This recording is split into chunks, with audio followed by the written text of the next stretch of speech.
Hello everyone, welcome to another amazing video. If you enjoy the content, I ask that you subscribe to the channel and turn on the notification bell so you don't miss the upcoming parts and new videos. Now, without further ado, let's get into today's video. Are you ready? Let's go. The story begins at the 4th Academy in the city of Su. Several students meet on the day they will finally become players. Shui Jinlong, who is the Academy's director up to this point, instructs that the system will be in charge of deciding which class each student will become right after they enter the formation. Among the possible classes, he says they can be a great swordsman, a sturdy knight, an agile assassin, or even a powerful mage. Either way, fate will take care of deciding what each one will be. But they all clearly have the potential to be great individuals. For now, that's all. Then, a large circle on the ground that covers the entire area where the students are starts to glow, activating the transfer formation. This is when we meet Qiao Yu, with a youthful appearance, who reincarnated 18 years ago and is happy that this day has finally arrived. He further explains that this world is called Kaiji Star, a parallel world that is quite similar to planet Earth. But unlike planet Earth, the artificially developed inner world descended, threatening all the peace of that time. On this planet with a rather somber appearance, several dungeons begin to emerge everywhere. Still, about this world, humans upon turning 18 receive special abilities through the transfer formation, and with these abilities, they start to clear dungeons, killing monsters, thus leveling up and gaining attributes to become even stronger. Very focused, Qiao Yu receives a system notification informing him that this is his first time entering the inner world, and if he would like to receive his class already.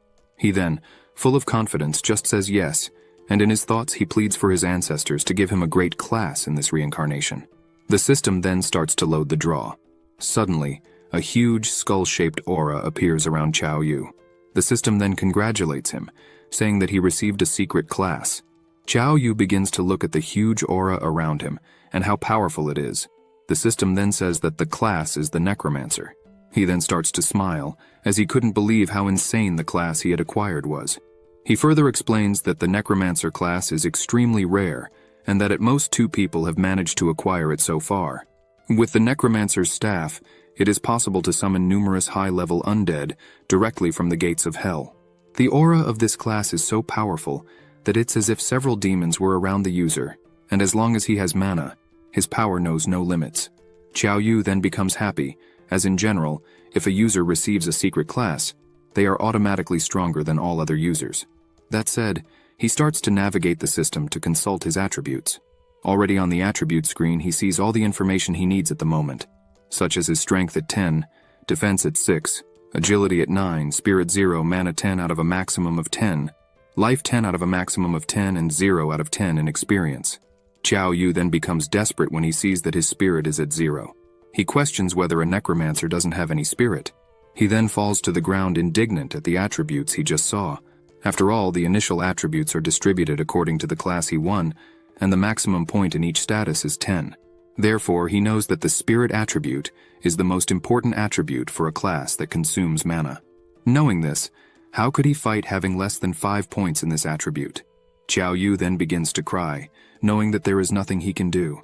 Everything is lost, and even if his talent were of an S rank, it would be useless, as the spirit points are 0. Remembering that talents are divided into 7 classes, the worst being rank F and the best rank S. Suddenly, the system starts drawing a talent. Qiao Yu begins to overflow with power. The system then notifies that the talent he won is called Mage's Heart, has an unknown rank, and its effect is, receive 10 attribute points. The passive effect of this talent is, attribute points will be given to the user as he kills some enemy with physical attacks. The active effect of this talent is, the player can make all his attributes equal to others, remembering that the user can choose only one attribute to be linked to the active effect. Qiao Yu is ecstatic, not believing that all this is true. After all, receiving attribute points is practically impossible. Normally, a user only receives attribute points when leveling up, and even then needs to train a lot for it. He still can't believe that with this passive all he needs to do is kill enemies with physical attacks to gain the attributes, and even being able to choose only one attribute to distribute. He just needs to choose the highest one. Full of confidence, Qiao Yu says that he could, for example, use his talent at that moment, making all his attributes 10. A newbie with 10 in all attributes is more terrifying than a monster never seen before.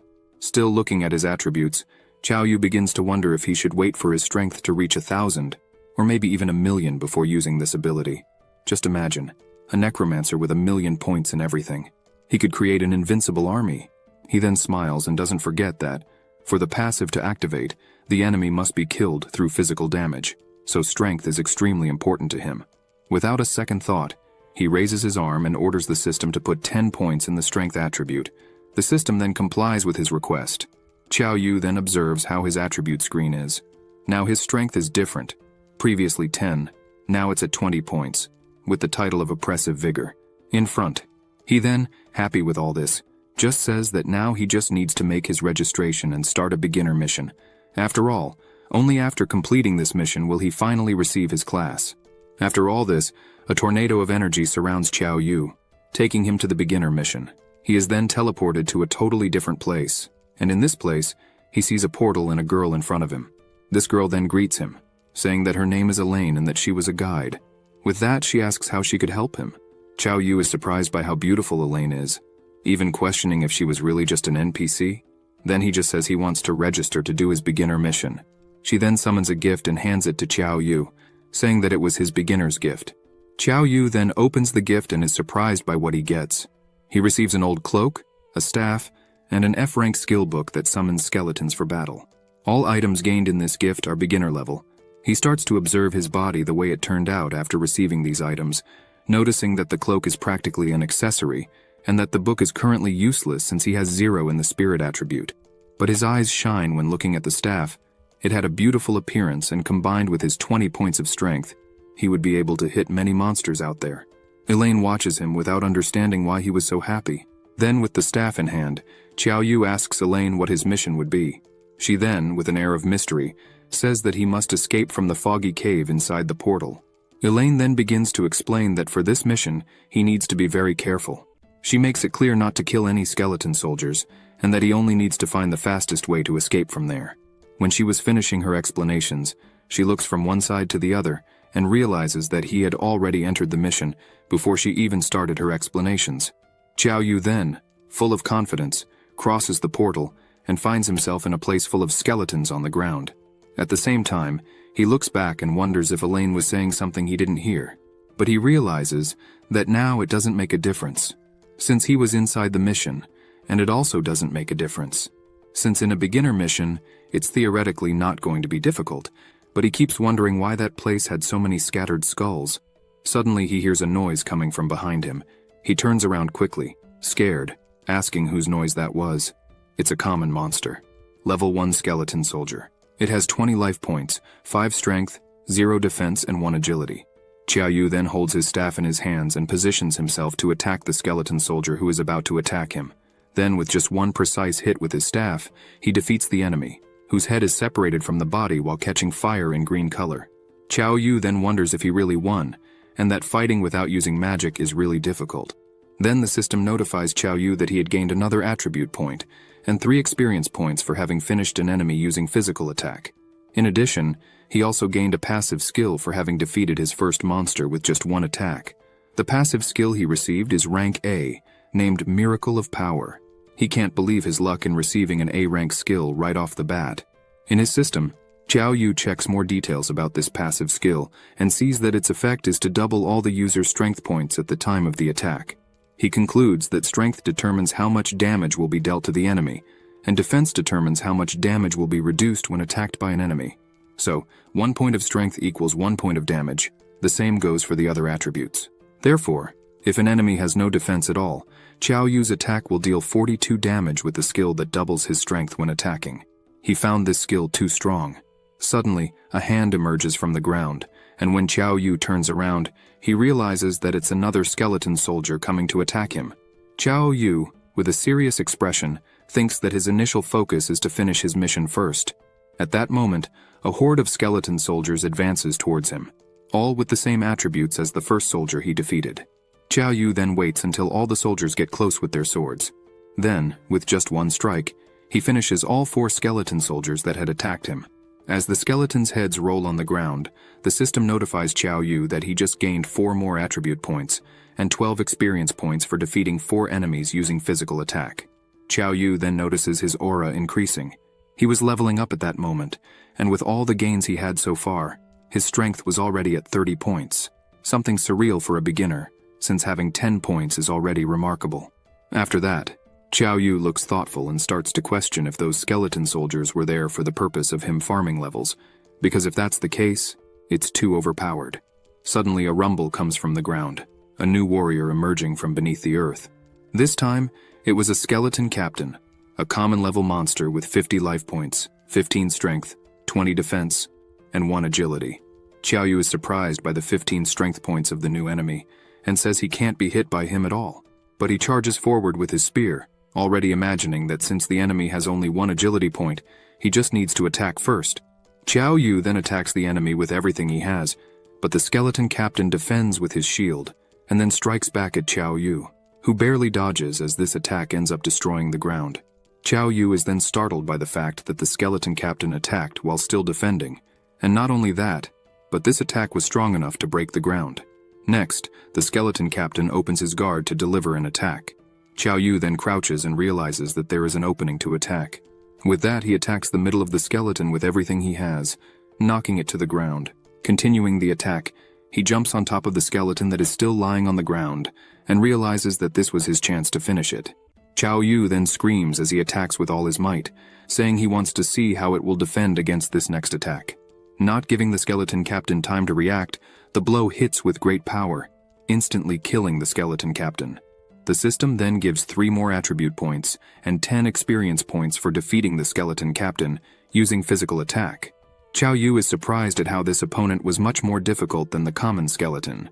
Qiao Yu then, with a confident look, wonders how other players are managing to progress in the beginner mission if even he, with A-rank skills, is having difficulty. He then picks up a glowing ball of energy that was on the ground and remembers that the academy director taught that when killing a monster, there is a chance it will drop a core, and this core has a chance to randomly drop something.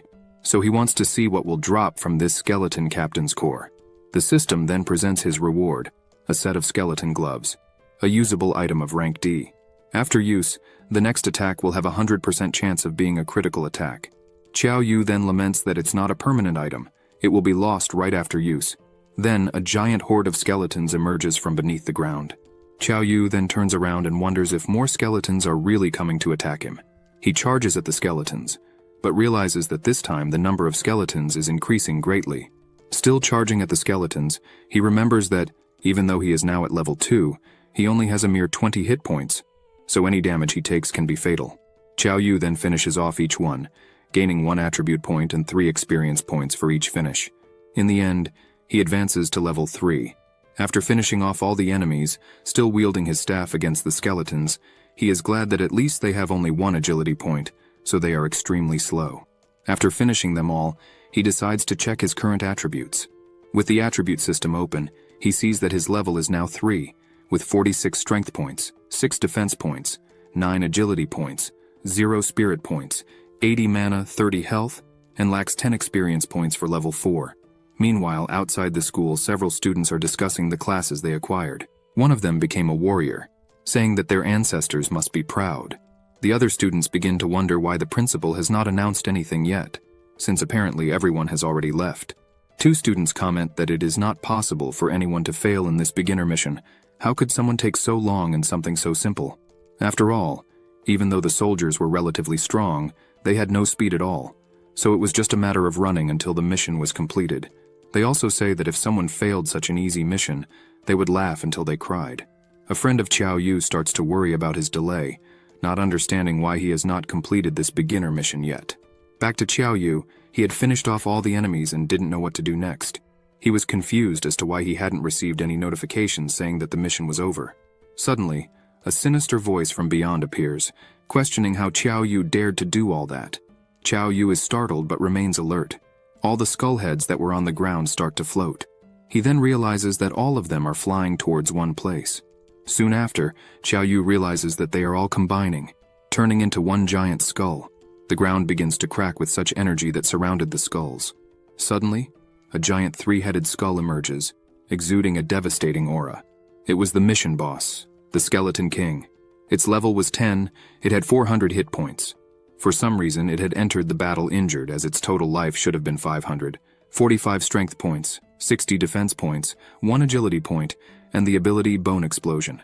Qiao Yu, totally scared, can't believe what he's seeing. He wonders why there was such a scary boss in a beginner mission. Does the Academy want all beginners to die? The boss then, with all its power, raises its weapon to strike Qiao Yu, who is still shocked by what he is seeing. The mission boss then delivers a powerful blow against Qiao Yu, who manages to dodge successfully, causing the blow to hit the ground with force, destroying the area. After dodging the blow, Qiao Yu realizes he was very lucky to have dodged that weapon, because if it had hit him directly, it would have been instant death for sure. Seeing how scary that boss was, Qiao Yu begins to realize that despite being extremely powerful, that giant skeleton was not very agile, which became his only advantage against that boss. Another problem would be the 60 defense points of this boss. Qiao Yu is not sure if his blow would be enough to break this defense. Qiao Yu then goes all out against the boss and delivers a powerful blow, causing 32 damage. Qiao Yu is then surprised that, although it was only 32 damage, at least it caused some damage, since there was a great chance of the damage being 0 due to the opponent's high defense. This gives him hope, since as long as he successfully attacks the boss, even if he needs to hit more than 10 blows, he will at least win in the end. Qiao Yu then delivers several simultaneous blows with his staff, and since the boss had no agility to dodge, it receives all of them. The boss then begins to destroy the entire area with relentless blows. Qiao Yu, dodging all the blows, begins to think that maybe that boss was there just to scare the other players, but anyway, that boss still had 200 hit points, so it would soon be defeated. Qiao Yu then widens his eyes, impressed with what he was seeing in front of him. The boss, with enormous power overflowing from his body, begins to speak, saying that he has protected the Mist Cave for many years, but has never witnessed a player who killed to get to where he was. The boss also says that he would not be vulnerable at that moment, if fewer of the skeleton soldiers that were part of his army had died. Still staring at Qiao Yu, the boss says he cannot believe how a newbie like him could somehow break such a powerful defense like his, and because of that, he would not allow Qiao Yu to leave alive. Qiao Yu is then thrown back with such power overflowing from the boss, he begins to realize that the boss seemed to be getting even stronger. Power starts to overflow from the boss's body, and then he charges at Qiao Yu. The protagonist then realizes that the boss is faster than before. The boss then delivers a powerful blow against Qiao Yu. He manages to dodge, but the ground is completely destroyed with such power. Qiao Yu starts to sweat from how worried he became in that situation, saying that now it will not be possible to break the boss's defense anymore, and that he needs to somehow find a way to restrict his movements. At this moment, even more energy starts to overflow from the boss. Green and black lightning starts to come out of his body as he charges at Qiao Yu. The protagonist then notices a boulder behind the boss that is about to fall. The boss then, as he approaches the protagonist, delivers another powerful blow against him, but Qiao Yu manages to dodge successfully. Qiao Yu then positions himself next to the boss as he dodges his blow. He looks at him and starts to provoke the boss to attack him again. The boss, in a state of fury, charges at the protagonist, attacking with his weapon. The protagonist, unable to dodge in time, tries to defend and dodge at the same time, but the blow was too powerful, taking 26 hit points from Qiao Yu and throwing him far away. Still in the air, Qiao Yu is impressed with such power, and cannot believe that even the glancing blow was almost enough to kill him instantly, as he was left with only 4 hit points. The powerful boss, still in a state of fury, does not give the protagonist time to react and charges again to deliver another blow. Qiao Yu then panics, knowing that if he takes another blow like that, his death is certain. The boss then attacks with all his might, destroying the entire area, but Qiao Yu manages to dodge this blow in time. The blow was so powerful that it shattered a huge rock that was there. Due to the boss's powerful blow, the rocks that flew from the destruction of that rock began to fall on the boss, causing 70 damage to him and forming a huge explosion, while Qiao Yu managed to move away unscathed from the blow. The boss then begins to try to get out from under the rocks that fell on him, and becomes even more furious.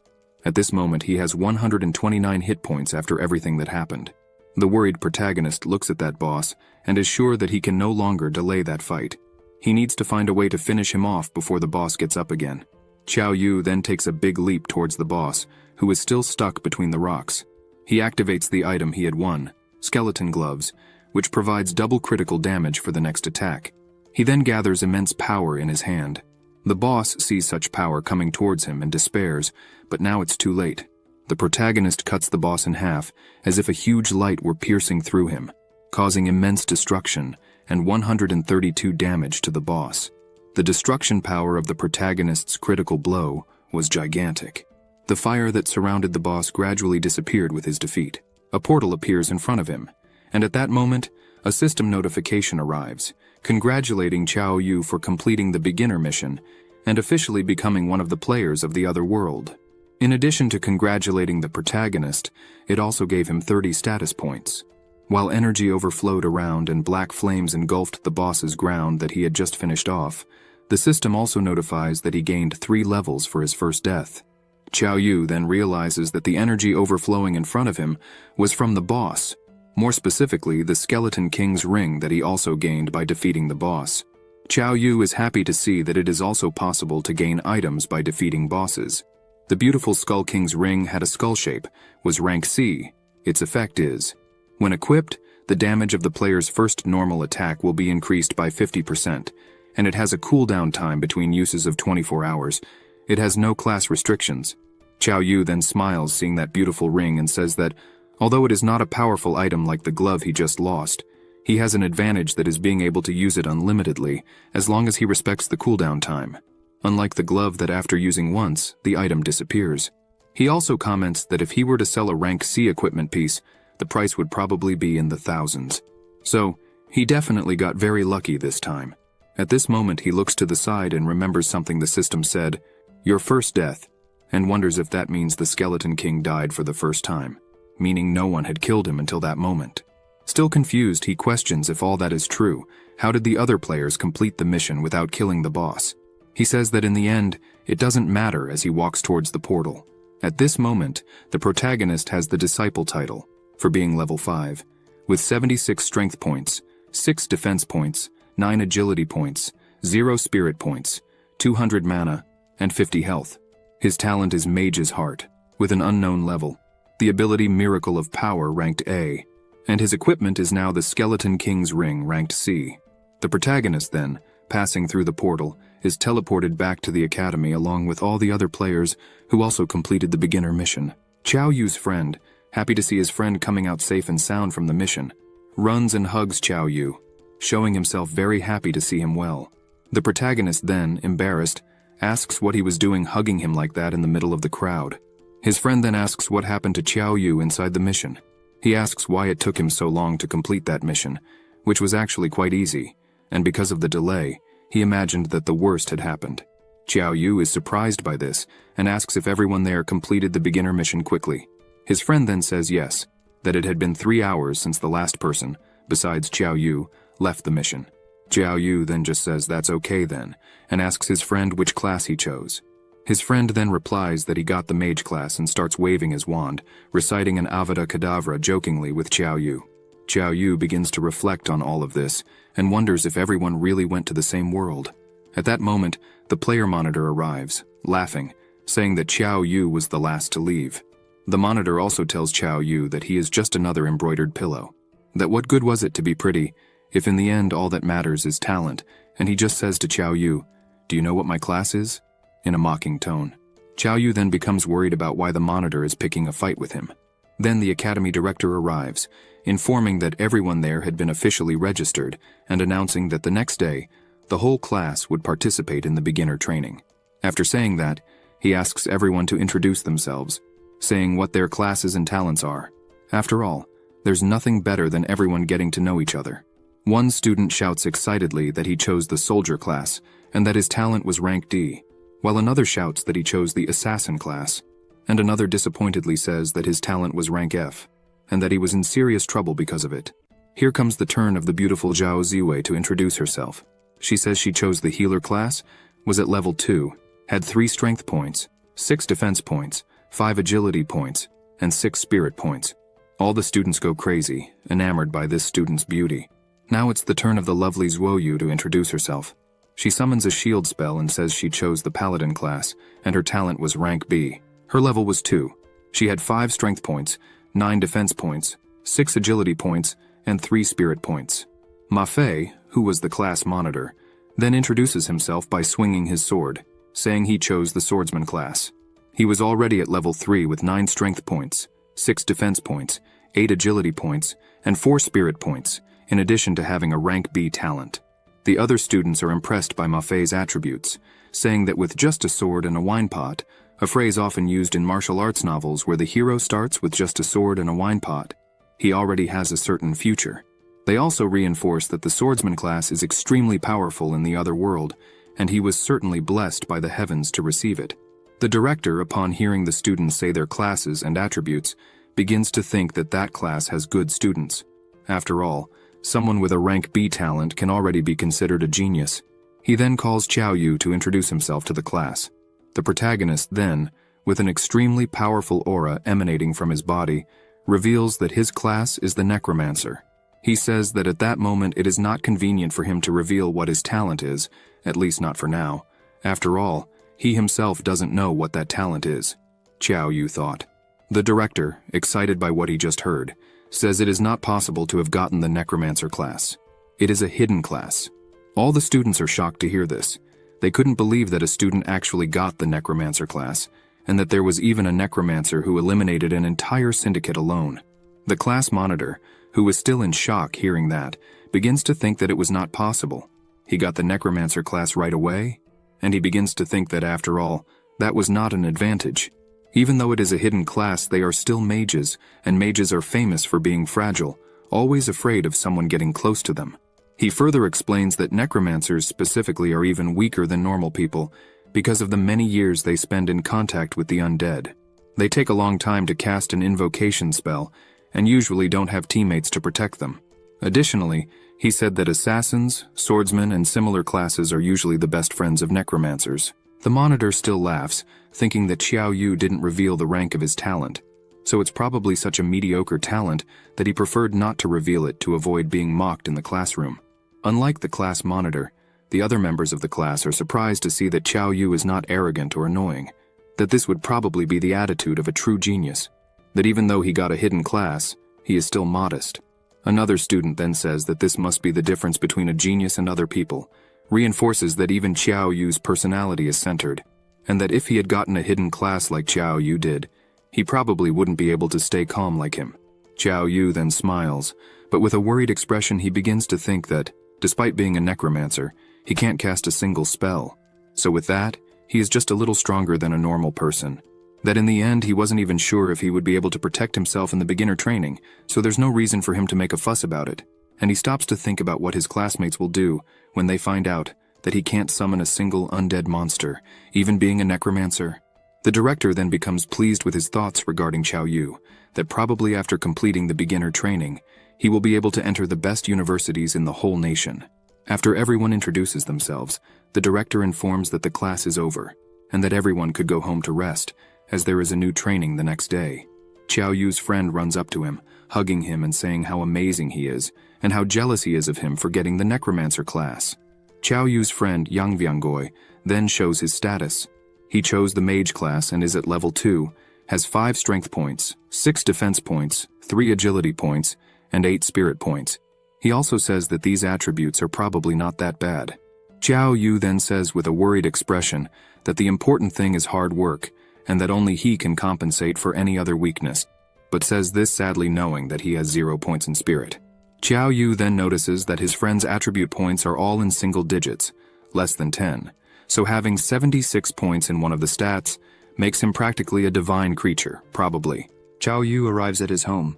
The protagonist begins to reflect on his habit of always saying, "I'm home" upon arriving at home, even though there is no one there. After all, his parents disappeared a long time ago.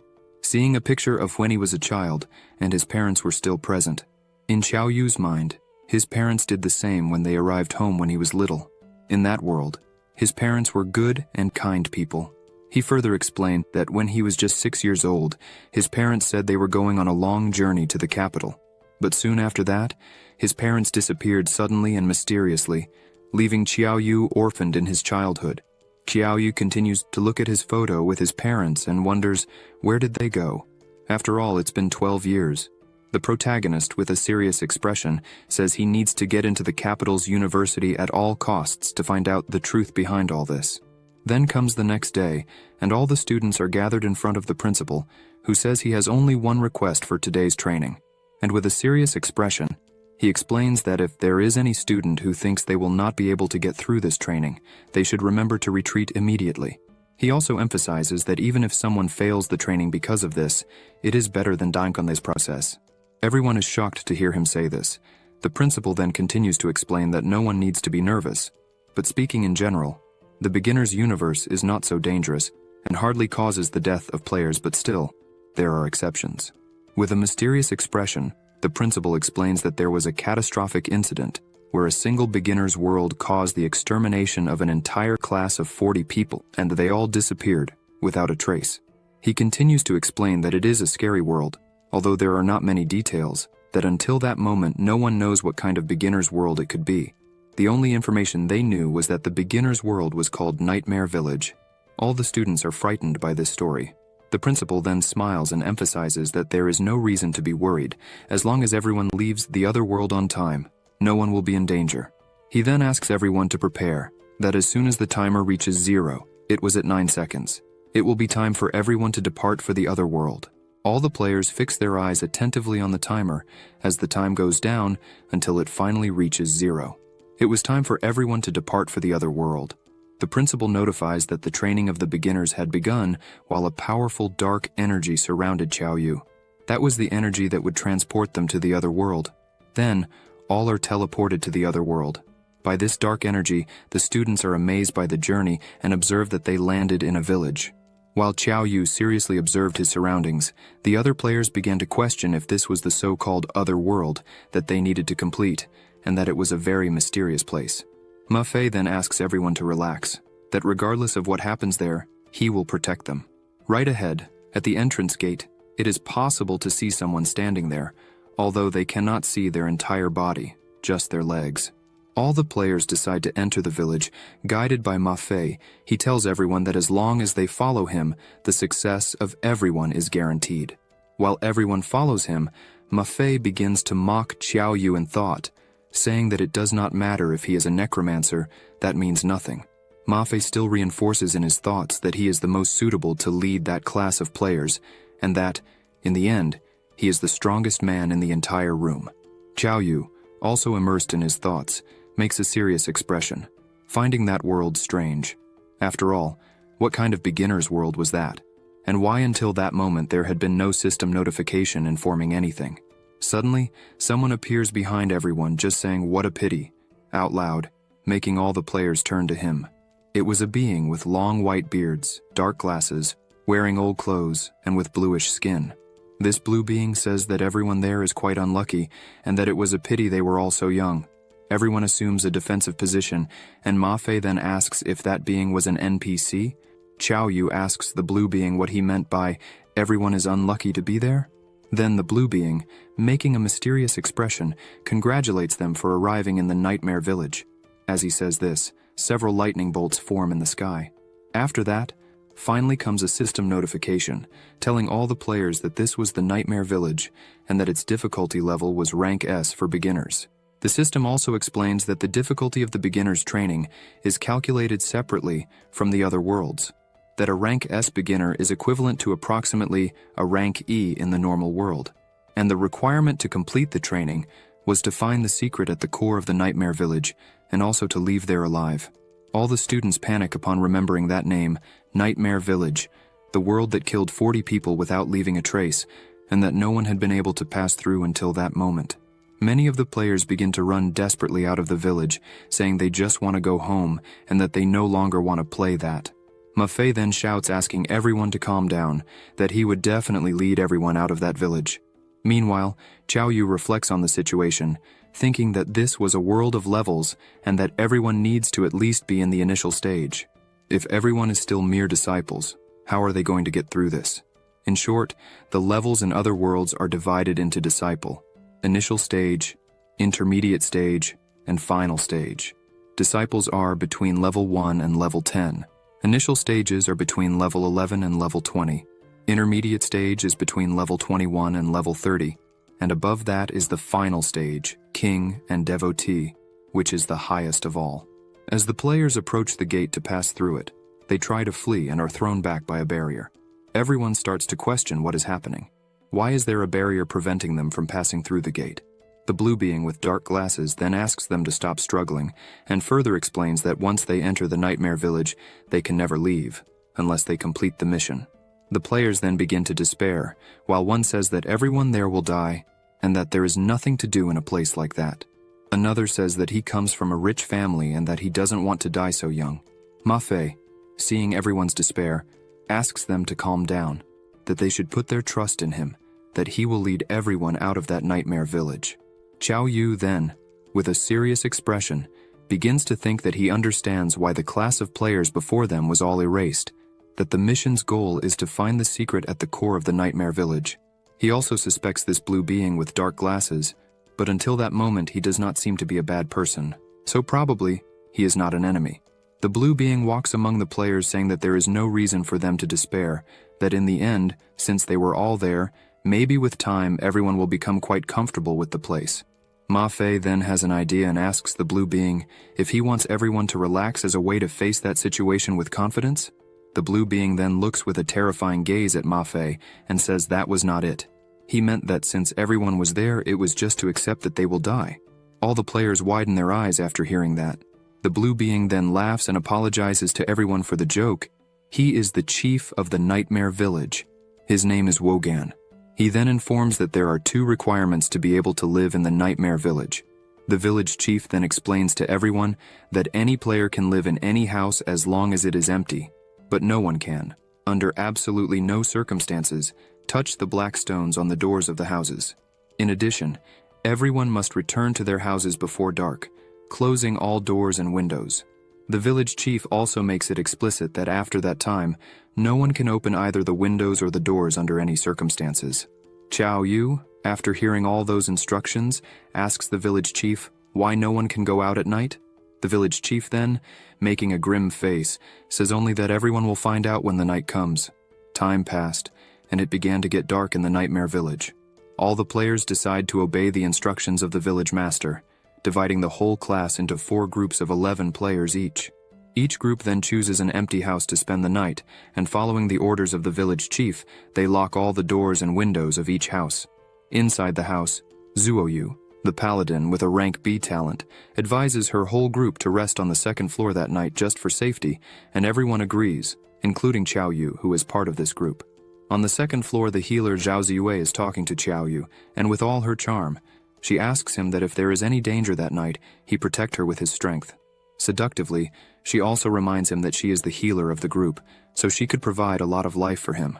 With everyone seeing this scene, the paladin calls Zhao Ziyue's attention, saying that she is a shameless pervert and that everyone in the house was seeing her throwing herself at Qiao Yu. The two then start to argue, the healer saying that if she is okay with it, what does it matter what others think? She starts calling the paladin a plank. The paladin retorts saying that she thinks looking like a cow was something to be proud of by any chance. The healer retorts again that it is better than being a plank. Qiao Yu is speechless with the argument of the two. The paladin, already nervous with the healer, says that she only has those breasts because she was fat. The healer is filled with hatred with that comment, while Qiao Yu notices that there is a player looking out the window to the outside. This player keeps staring outside, when suddenly he starts crying, calling the name of his beloved grandmother, and saying that he missed her a lot. His supposed grandmother, who was outside, replies that she missed her grandson a lot, and that it was very cold outside, and that the place was very scary. She then asks her dear grandson to open the window so that she can enter and be safe with him. The player, without thinking twice, runs to open the window for his supposed grandmother. Qiao Yu, seeing that the player opened the window, even knowing the order of the village chief, starts to scream desperately, saying that it was not his grandmother. The supposed grandmother then makes an evil face. Her eyes turn red and she lunges at the player who opened the window, trying to devour him. The player, still thinking that it was his grandmother, starts to ask why she is trying to devour him. Then Yang Xiangxi, Qiao Yu's friend, aims his spear at the evil being and recites the spell, Sand Prison, causing a strong sand to imprison that being, who is doing everything to devour the player who opened the window.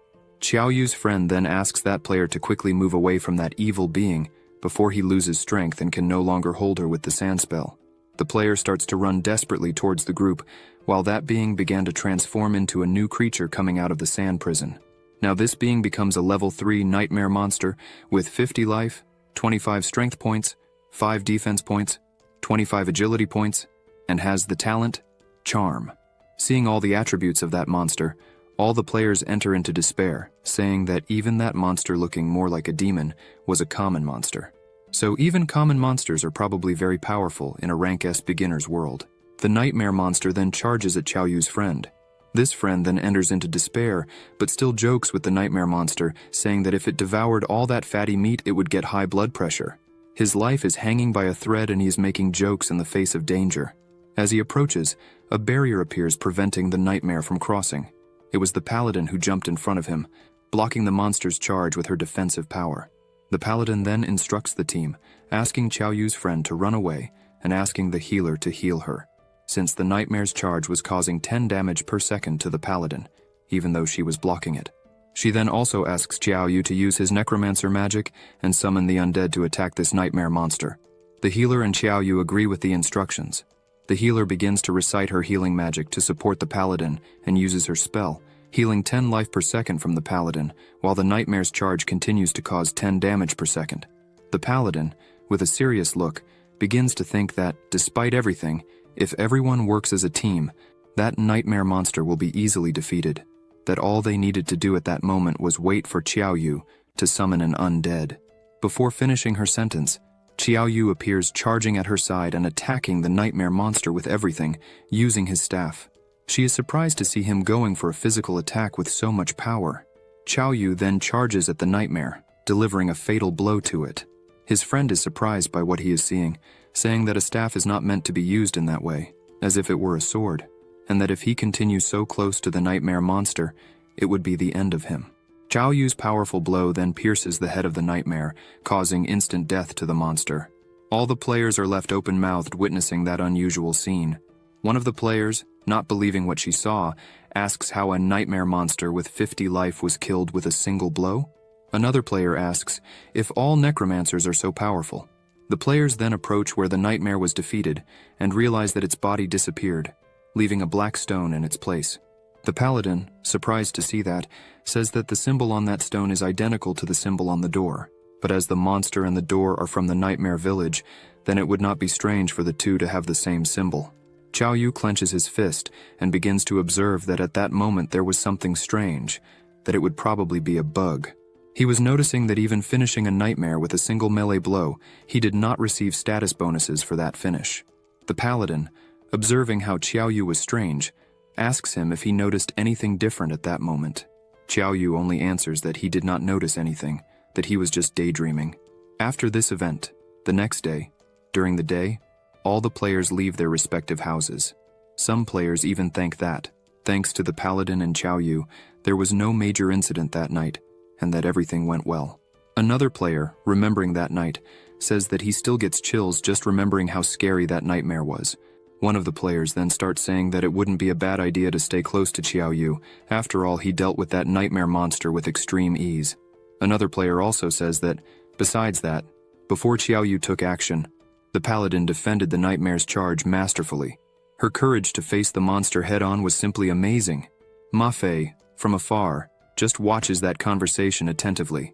Ma Fei, with a mocking face, starts to think that if he had been in the same house where that attack took place, he would also have been able to defeat the nightmare with ease, and that he would not let a girl tank all the damage as the paladin did, because hiding behind a girl is something no man would do.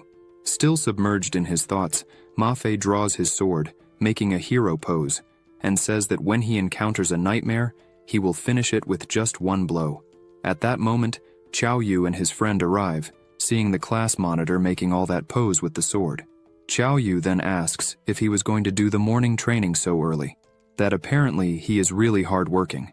Qiao Yu's mage friend says that he is not impressed with Ma Fei, since he is the class monitor. So of course, he would be so hard-working, and because of that, he surpassed several players. Ma Fei then turns all shy, starts to cough, and says that it was nothing, that he was just practicing his sword skills. At that moment, the paladin approaches the group, so Ma Fei invites her to stay in the same house as him, that near him she would not need to tank any attack from any enemy, She just responds that it doesn't make sense, that if she is a paladin, then her function is to tank the enemy's damage. She even gave an example that if no one is going to tank the damage, how would he do it with just a sword? Ma Fei then explains that it wasn't quite what he implied. He meant that when facing an opponent like the nightmare monster, he could easily defeat it with a single blow, so the team's paladin would not need to be in danger by tanking the opponent. The paladin then responds that it is not nice for him to think that way, still reminding him of what the director said, that teamwork is extremely important, that he cannot go out wanting to do everything alone, that a good example was for him to learn from Xiao Yu. At that moment, Xiao Yu quickly turns, hearing several voices saying, "Kill them all." At that moment, several people who look like the village chief appear, all of them shouting, "Don't let a single one escape." And also, tie them to a bonfire and let the flames burn their sins. The village chief, including, is one of these several people. He shouts, ordering his people to kill all the players who resist. At that moment, the class monitor tries to intervene, asking the village chief what was happening. Why was he saying that? He asked if there had been any misunderstanding. The village chief just replies that there is no misunderstanding and asks everyone if they were not aware of the good deed that some players did last night. At that moment, Xiao Yu observes with concern those words from the village chief and starts to count how many villagers there are among them, and realizes that the number of people is the same as that of players. Besides, the age seems not so different. Ma Fei then, responding to the village chief, says that he heard about what happened last night. Some players killed a nightmare monster. And what was the problem in killing a monster? The village chief then shouts at him to shut up. He says that those were the protective spirits of the nightmare village, and that probably what happened was that some player broke some rule of the ones he mentioned the day before. So because of that, the protective spirits tried to punish everyone. The village chief, still with an angry face, continues saying that it was obvious that the protective spirits would be angry at everyone, and because of that, even the villagers would suffer along with them. Therefore he shouts, saying that all the players must die 1,000 times as a way to pay for this sin. Ma Fei, worried about how angry the village chief is, asks if there is any way to save a protective spirit if a player has killed it unintentionally. The village chief then explains that there is indeed a way. He informs that the person who angered the protective spirit must stay outside the house when night falls. After saying this, he asks which player will have that courage. Ma Fei is extremely worried about that. After all, it's impossible to know how many nightmares are in that nightmare village, and outside the houses there must be monsters worse than that nightmare. That said, doing what the village chief was ordering would be suicide. At that moment, Xiao Yu intervenes in the conversation, saying that enough was enough, and he told the village chief that it was he who killed the nightmare monster or protective spirit, whatever its name, so because of that, he would wait outside until nightfall. Ma Fei is astonished to hear Xiao Yu say that. Ma Fei then turns to Xiao Yu and asks if he has gone mad. He asked him to stop playing the tough guy because what he was asking for was suicide. Ma Fei, at the same time, already turns to the village chief and apologizes on behalf of Xiao Yu, saying that he was a bit dumb, so the chief should not take seriously what he was saying. Xiao Yu then, full of confidence, asks the class monitor to stay calm, that he was not crazy for saying those things. After all, he also wants to test something, so it will be good if he stays outside at night, and if this test is successful, it might even help everyone to get out of that world. Not giving Xiao Yu time to change his mind, the villagers grab and chain Xiao Yu to a cross outside the houses. The players are shocked to see him tied up that way. The players then approach Xiao Yu. Ma Fei asks what Xiao Yu meant by that, a way for them to get out of that world. The paladin also asks if he discovered something related to the secret at the core of the village. Xiao Yu, making a suspenseful face, just says maybe, and that tonight he will test. Then night falls. Everything around Xiao Yu is deserted. There is only a terrifying green mist while he is under the light of the full moon. At that moment, a monster appears on the roof of one of the houses, and this monster walks towards Xiao Yu. The monster looked like the nightmare he had killed. The monster jumps with everything towards Xiao Yu's back. The protagonist just gives a smile, looking to the side. Suddenly, a sand spell appears around the new nightmare monster, imprisoning it. Xiao Yu is surprised by that. It was Xiao Yu's friend who was using the imprisonment spell against the nightmare. He then shouts, asking Ma Fei to do something quickly, since his sand spell would only be able to hold the nightmare for a few seconds. At that moment, Ma Fei appears with his triumphant entrance, wielding his sword, saying that everyone should stay calm, that he will definitely save everyone like a true swordsman. After all, a man with a sword can conquer all enemies of this world. However, After arriving at the battle, he realizes that the nightmare is acting strangely. At the same moment, the nightmare strikes a blow at Ma Fei, who manages to block in time but is thrown far away. Ma Fei is startled by the speed of that nightmare, which not only easily escaped the sand spell, but also delivered a blow with extreme speed. The monitor still continues thinking if Qiao Yu really defeated an opponent as powerful as a nightmare monster, even being a necromancer mage. Ma Fei regains his breath and goes for the nightmare, thinking that if Qiao Yu managed to defeat one of those monsters, then he can too. As he approaches the monster, he delivers his defense break strike, causing only 5 damage to the nightmare monster. While Ma Fei is in combat against the monster, the healer and the paladin approach Qiao Yu. The protagonist then asks why they all left the houses. The paladin replies that they were afraid that Qiao Yu was in danger, and because of that, they all went out to help. That he could consider that as a kind of repayment for his help in defeating the first nightmare monster. The paladin tries to remove Qiao Yu's chains but without success. She then says that the one who could break those chains would be Ma Fei with his sword, but as he was in battle against the nightmare monster, he would not be able to do it. She wonders what she can do to help in that situation.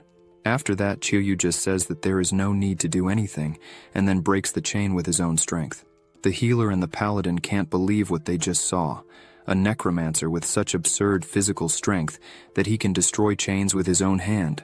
Qiao Yu just says that now everything will be okay. Returning to Ma Fei's battle, the nightmare monster delivers a strong blow against him, but he dodges it successfully, albeit by a narrow margin. Everyone then runs to help him, the healer using her healing spells and the paladin running to be able to tank the monster's blows. Ma Fei, already extremely tired, just says that he doesn't need help, that true heroes need to fight alone, and that if scars arise on this journey, he should feel proud of it as a man. As the fight continues intensely, the Sand Mage shouts to Ma Fei, saying that he should not fight hand-to-hand against the monster, that the monster's weak point is its head, so he should attack with everything in that area. The paladin also shouts, confirming what Qiao Yu just said, that she saw Qiao Yu finishing the monster by using his staff to attack its head. Ma Fei smiles, saying that he understood the instructions, and that he should have thought of that before. He starts attacking the monster like crazy, and even teases Qiao Yu, asking if he was still scared against that monster. He asks if he was afraid of Ma Fei surpassing him, and even mocks, saying that Qiao Yu needed team members to deal with a monster like that, while he was managing to do it alone. Qiao Yu then only responds worriedly, saying that in fact, he was wasting time, since the nightmare monster's weak point was not its head. Before Qiao Yu can finish his sentence, Ma Fei raises his sword and says to watch his next blow carefully, because it will be the most beautiful blow they will see in their lives. With that, Ma Fei delivers a powerful blow through the monster's head, but causing only 10 damage to it, despite the powerful blow. Ma Fei turns to the monster scared to see that he didn't kill it and starts to ask how the nightmare monster didn't die. After all, he hit its head squarely, which should be its weak point, so why was the monster still standing? Ma Fei starts yelling at the Sand Mage, asking if he is sure that the nightmare monster's weak point is the head, or if he was just trying to screw him. The paladin, surprised to see the monster still standing, says that something is wrong, that she is sure she saw Qiao Yu killing the monster with just one blow to its head. The Sand Mage, also surprised, says he knows what the problem was. The problem is the player, that Ma Fei is not as good as Qiao Yu. That's why he couldn't finish the monster. Ma Fei then fills with hatred in his heart upon hearing the words, not as good as Qiao Yu. He starts to think about how a swordsman like him doesn't compare to a mere necromancer, that it wasn't possible. The paladin starts yelling at Ma Fei, asking him to retreat. After all, with the life he was at the moment, he could die with just one blow. The healer asks him to urgently retreat, because if he takes the next blow, he will die before she can heal him, and that he could leave everything in the hands of Qiao Yu. Ma Fei, not paying attention to what everyone was saying, begins to gather energy for his next blow, while the nightmare monster jumps with everything towards him. At that moment, Ma Fei executes his defense-breaking blow, throwing the monster away with his several deadly cuts from the blow, but causing 30 damage to the monster. He then walks towards the monster, which is still lying on the ground with only 5 life points, and starts to think that he needs to kill that nightmare monster to then be recognized by everyone that he was not inferior to Qiao Yu.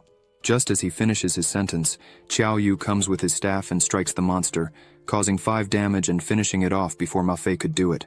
Ma Fei then starts yelling at Qiao Yu, outraged by what he just did, accusing him of stealing the monster's death brazenly.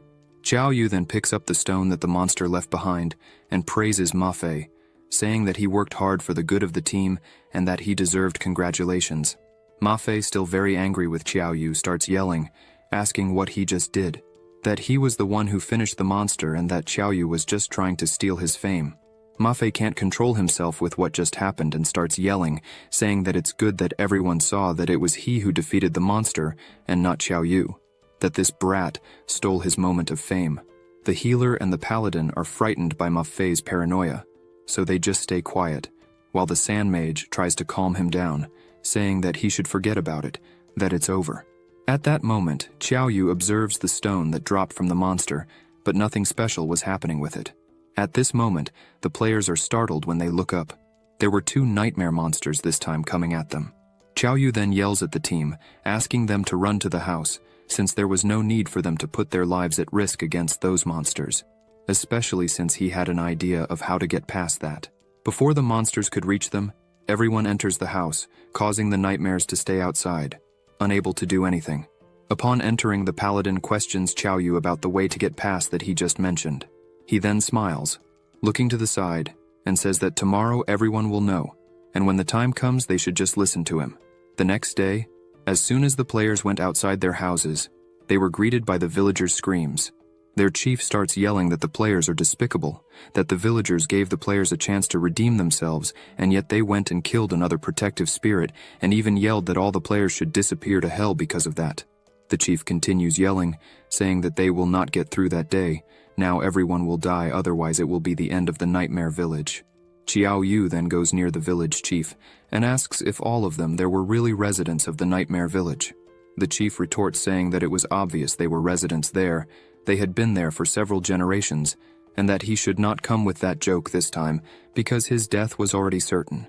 Xiao Yu then says that since things have arrived, it's time to reveal the whole truth behind that village, and there is only one truth to be told. The village leader then asks what he means by that. What do you mean the truth is only one?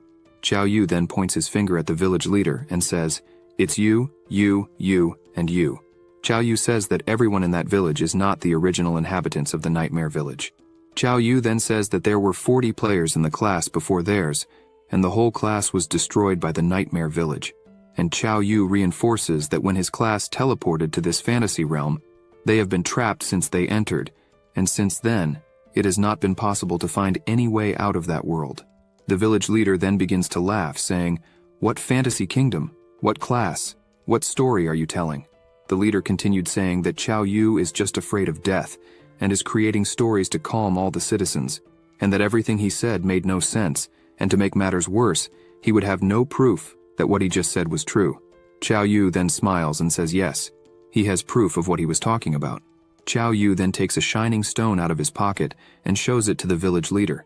The leader, seeing this, is startled, saying that it was the protective stone, and that it was a violation of the rules to remove it from its original place, and because of that, he should die 1,000 times to pay for this sin.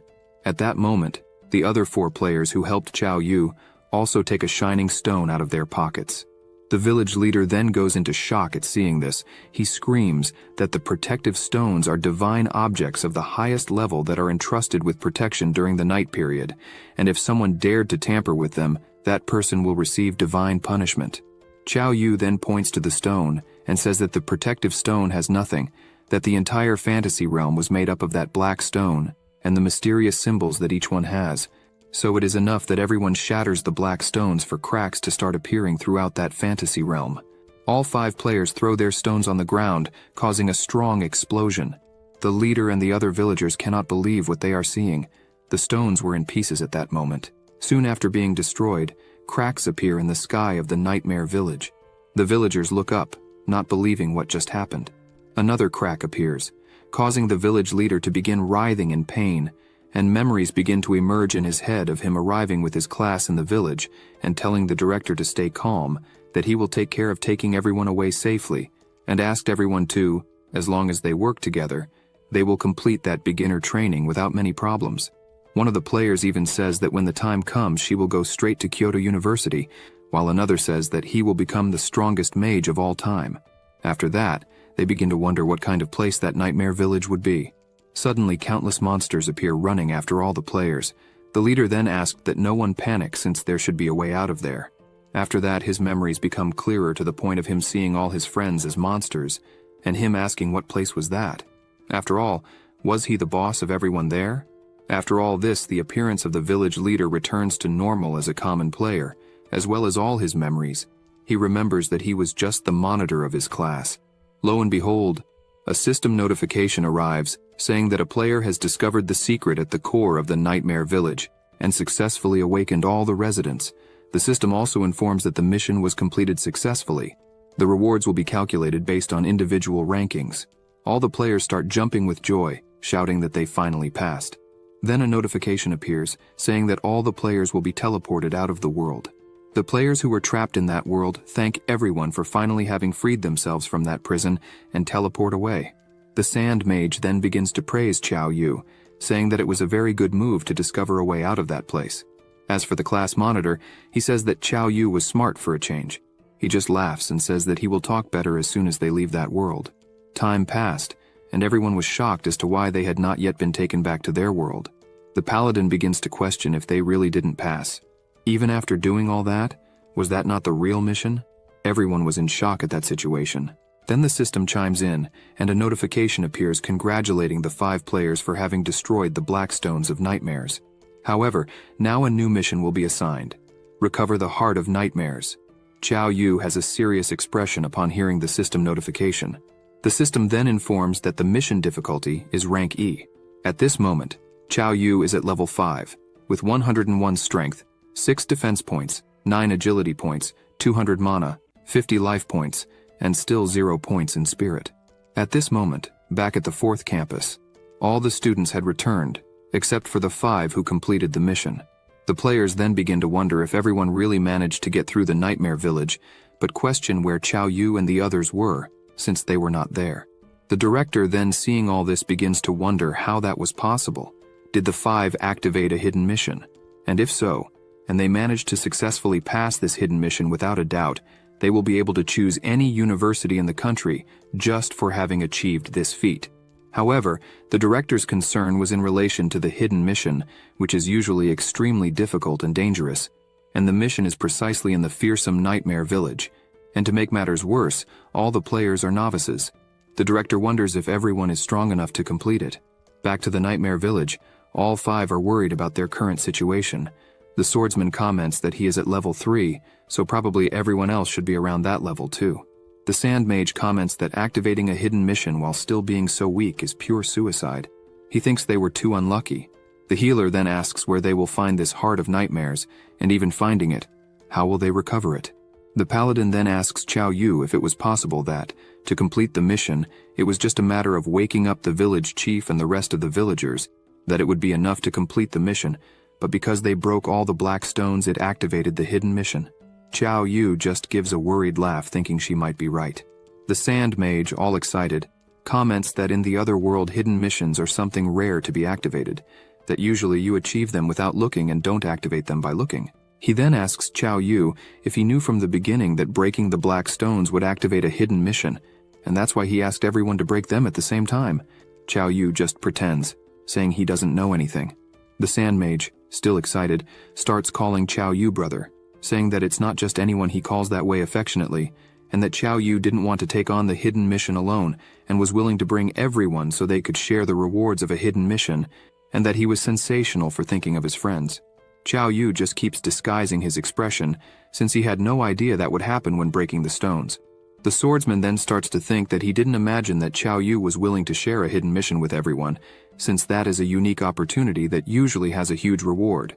The class monitor was aware that he didn't do as well in training as Chao Yu, but he was going to do everything to complete that hidden mission before him. At that moment, an evil hand appears over a house.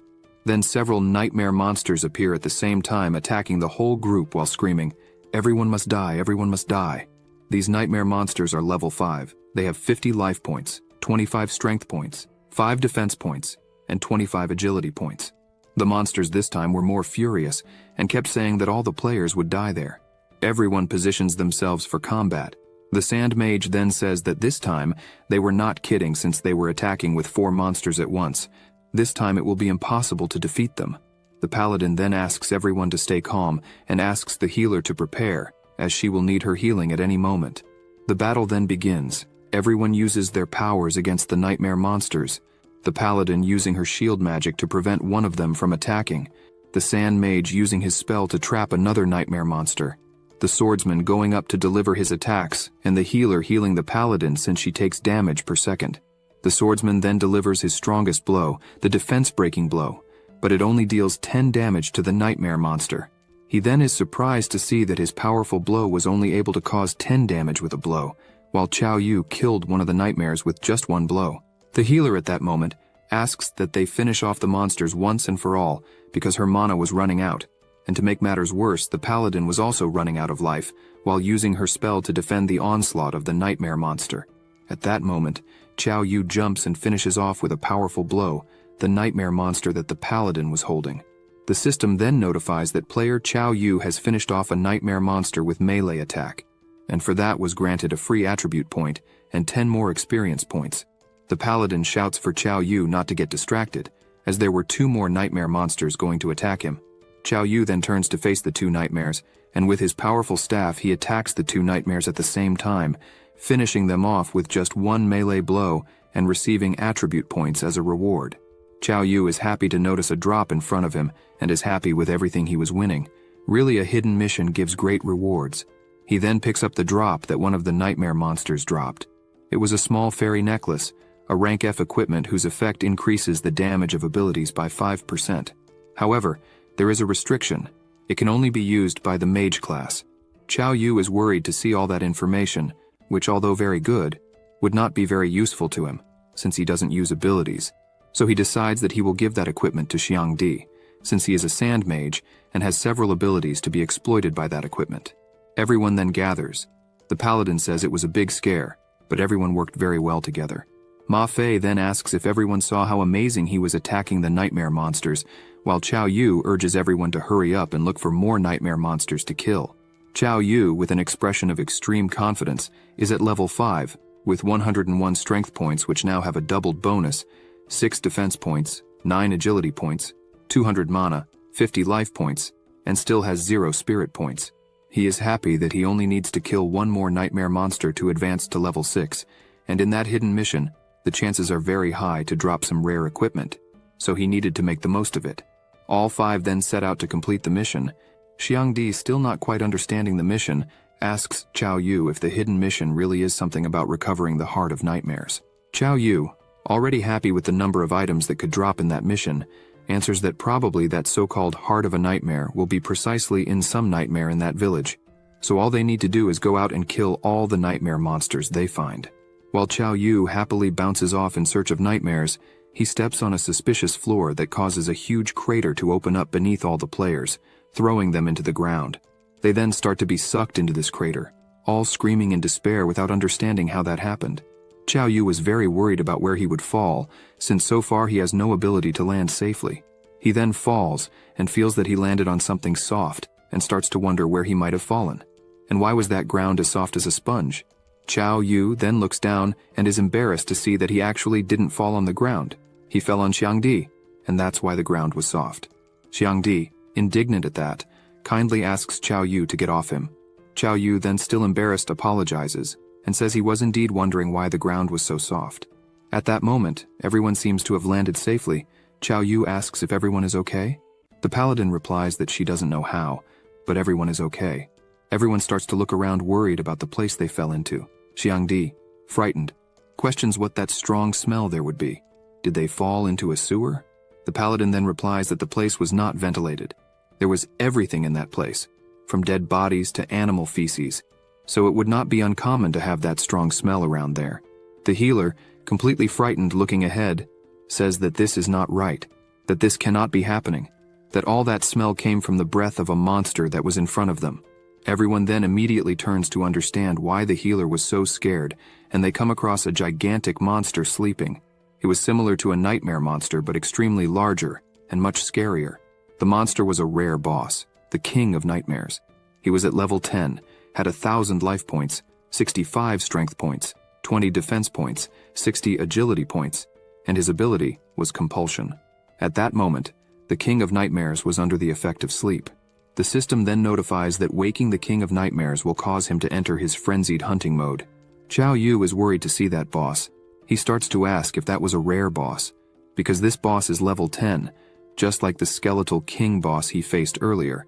But this Nightmare King, even having the same level, appeared to be absurdly stronger than the Skeletal King. Everyone is terrified of that giant monster. Xiangdi asks if it's possible that the Heart of Nightmares mission would be the heart of that King of Nightmares. The Paladin, also terrified, asks if it wouldn't be better to force a way out of that hidden mission. After all, that King of Nightmares has 65 attack. She says that one attack from that king against her would turn her into minced meat in an instant. Ma Fei then pretends not to be so scared, and says that if everyone wants to run away, then he will leave that King of Nightmares in peace for now. Chao Yu asks everyone to wait, because there is indeed a chance to win. Chao Yu then starts thinking that he has 101 strength at that moment, and with the talent creating muscular miracles, his strength is at 202 attack. He also says that along with the 50% damage coming from the ring of the Skeletal King, adding all this up, Chao Yu's first attack will be able to take away a third of the life of the King of Nightmares. With that, all that will remain is to focus on the weak points of the King of Nightmares 3 or 4 times. Having said that, it is not impossible for them to kill that boss if everyone works as a team. However, even with all this, Chao Yu is aware that there is a great risk. If he misses a single attack, he will be killed by the King of Nightmares, and consequently all the other players. Xianggui then approaches him, puts his hand on Chao Yu's forehead, and asks if he had a fever, since he was talking nonsense about a chance to win against a 10-meter tall monster. Chao Yu asks for calm and says he will explain why.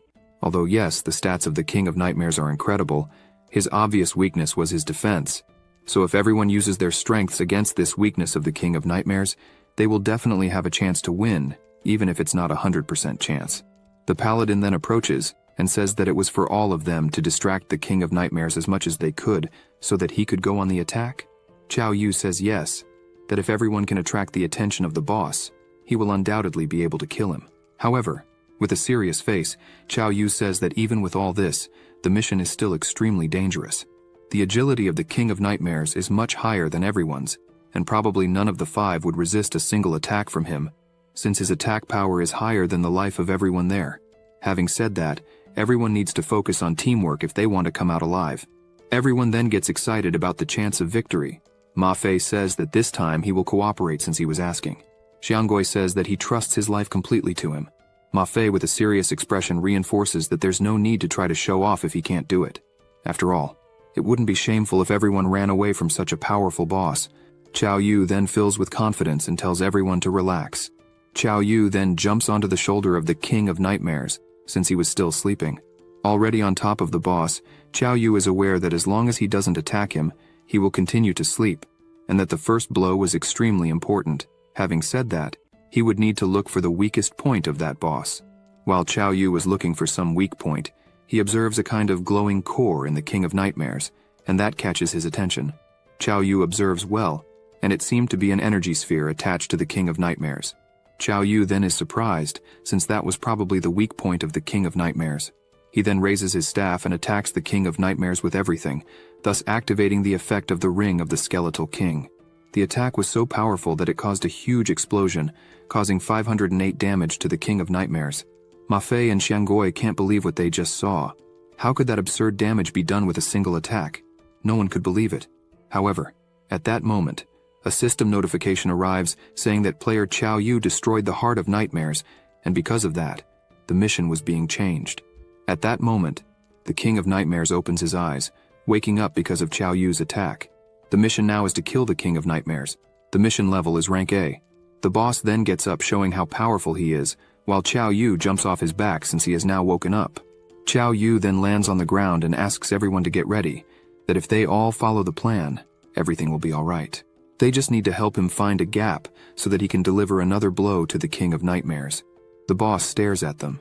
Now they were face to face, ready to start the battle against the powerful boss, the King of Nightmares. Chao Yu then shouts for Ma Fei to attack him and manage to pull his attention. Ma Fei then, without thinking twice, goes up to the boss to attract his attention and delivers his powerful defense-breaking blow, but causing only 1 damage to the boss. He gets angry at seeing that damage, while he saw an attack from Qiao Yu cause 508 damage with just one blow. Full of anger at this, he says that it doesn't matter if it's going to be little by little. He will attack more and more times until he kills that boss. Ma Fei then begins to deliver several blows at the same time, but, adding up all the blows, it only does 5 damage. The King of Nightmares, observing this, calls Ma Fei a worm, that if he wants to die so much, then he will grant that wish. Ma Fei then retreats a bit and provokes the boss, saying that he could come up, that he has a sword over a meter high, and has achieved incredible feats so far, so why would he fear death at that moment? While saying this, the King of Nightmares is delivering a powerful attack on him. Ma Fei then, in desperation, calls the Sand Mage and the Paladin to help.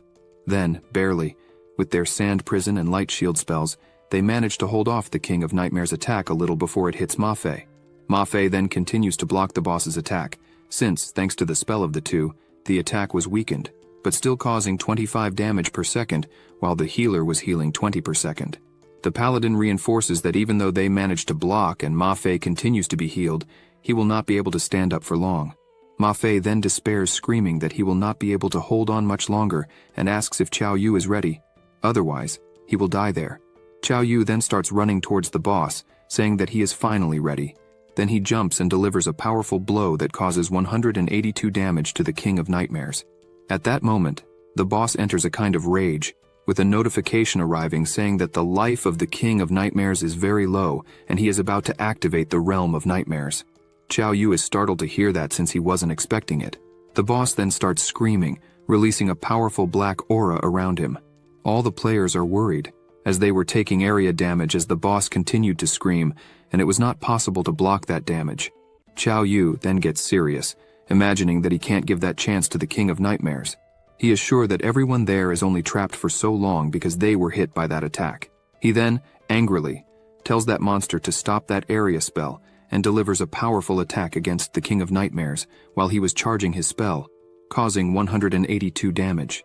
The King of Nightmares now had 128 life. Qiao Yu gets serious, thinking that it's just a matter of landing one more blow and everything will be over. He then takes a big leap onto the boss.